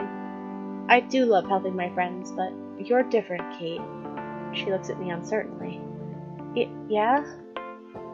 I nod, smiling. Yeah, you're so kind and sweet, and you're always building me up when I need it. You always want to see the best in people, give the most that you can, even when you don't feel great yourself. I'm so lucky to know you. Kate's face is getting incredibly pink, and she cuts me off before I can go on. Okay, hold on. I freeze, scared for a split second that I embarrassed her. The smile on her face relieves me. Where's all this coming from? There's no time travel in this game. Har! I shrug, smiling. I'm trying to play it cool even though my heart is beating way too fast. I don't know. I just felt like you need to hear it. You inspire so many people, Kate, even if you don't realize it. Me especially. Getting to know that side of you all week, that was the real prize for me. Kate looks away from me, speechless. Max, you Oh gosh. She clears her throat and looks me in the eyes. Well, apparently I'm still not as brave as you. You say what's on your mind so easily, but I'm still so shy. I wish I wasn't. I inch closer to her so that I can put my hand over hers. Kate, trust me. You don't have to change for anyone, especially not me. I know that. You're the only one who doesn't make assumptions about me, just because I'm too quiet sometimes, or a Christian. It's so hard to be myself sometimes. So many people are quick to judge me or put me up on some pedestal, but not you. And I know you never will. I'm glad she feels so safe with me. I'd never want to let her down if I can help it. You bet I won't, because you'll be the first one to call me out on it.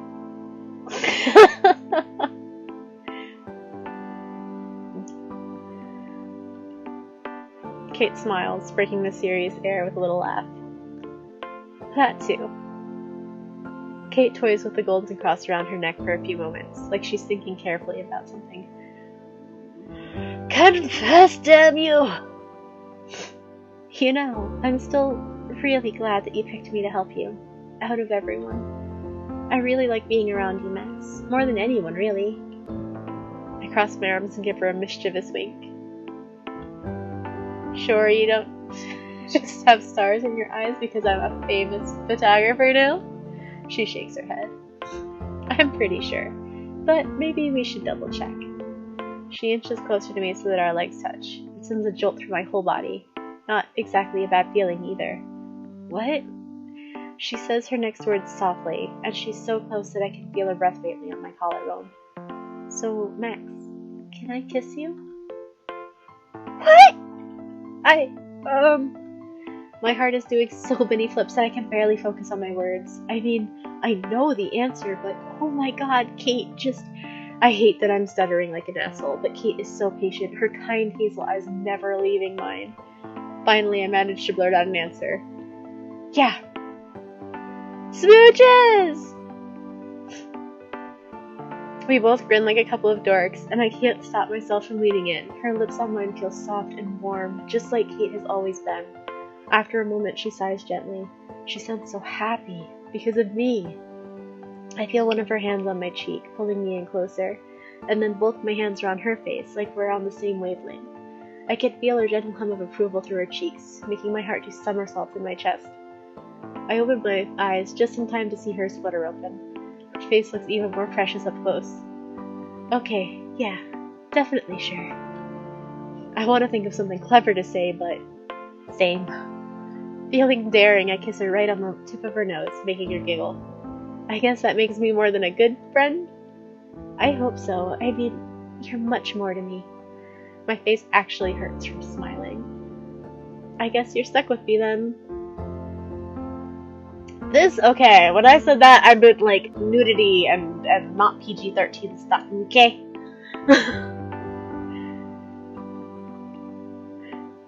Kate put her arms around my shoulders and leans in to nuzzle the crook of my neck, and I draw her closer instinctively.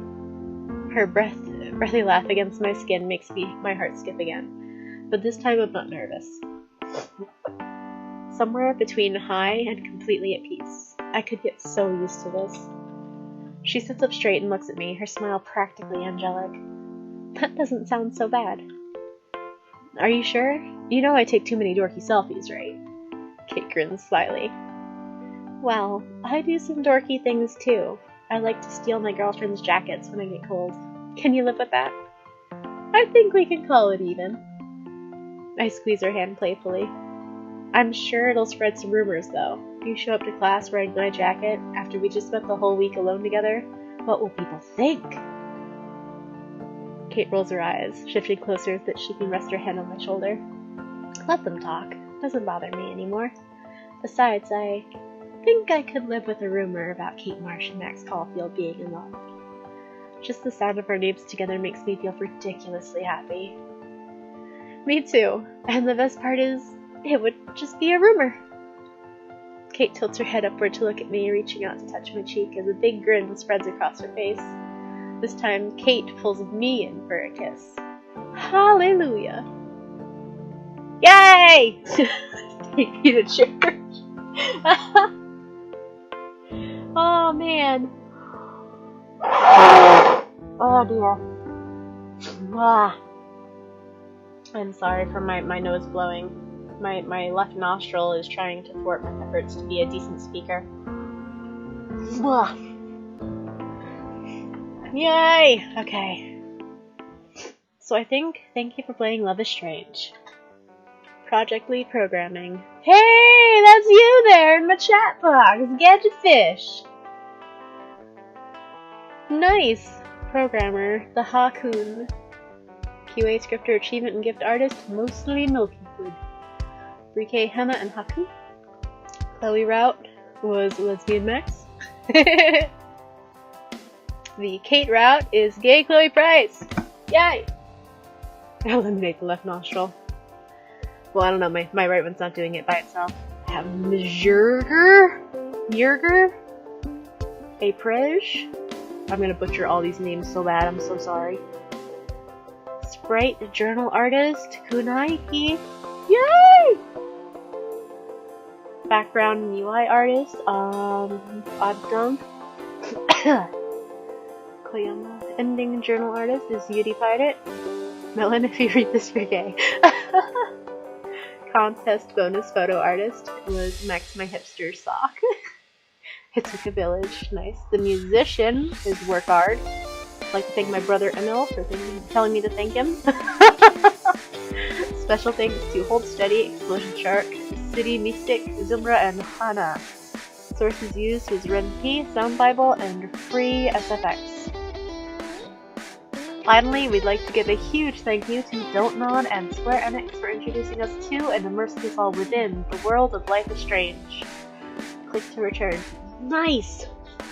Tumblr, that's fine. I'm on Tumblr. I use Tumblr.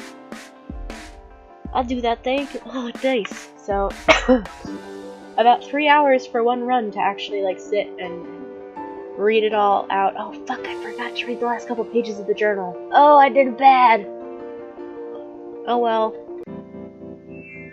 Let's see. Cool, cool. Background's nice. That makes sense. That makes sense. So, Max's room, Kate's room. Nose. Stop it. The courtyard, the classroom, the dorm hallway, bathroom, the boardwalk, the hospital. Yeah, but I didn't actually read the last page. I opened it, but I didn't read it myself. The 2 whales.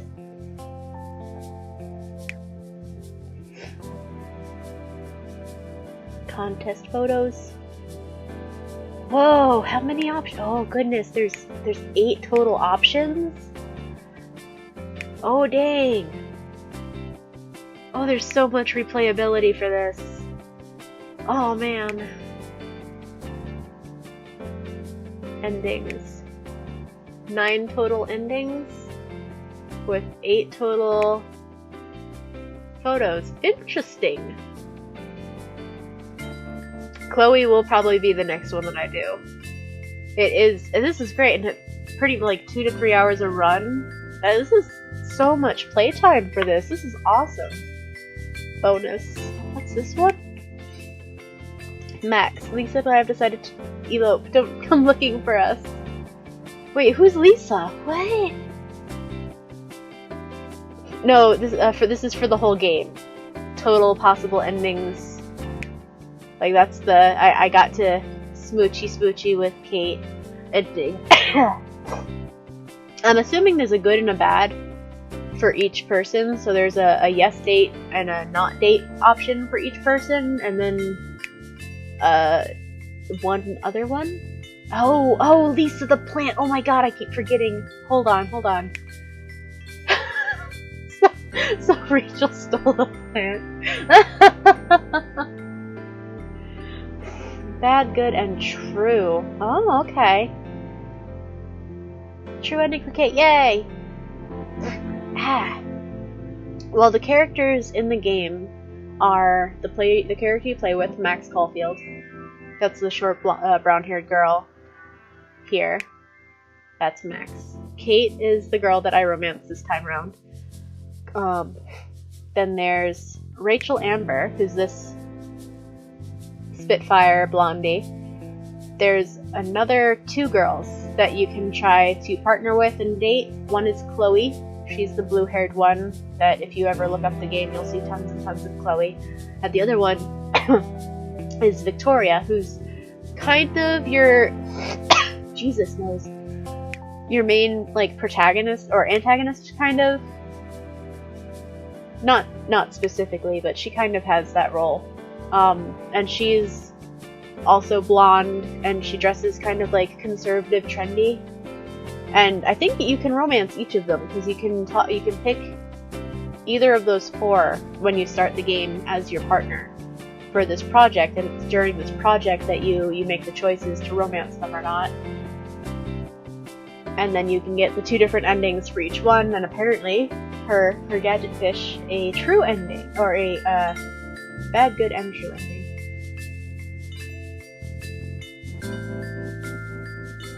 Heck yeah, I'm still Candid Pricefield. Heck yeah.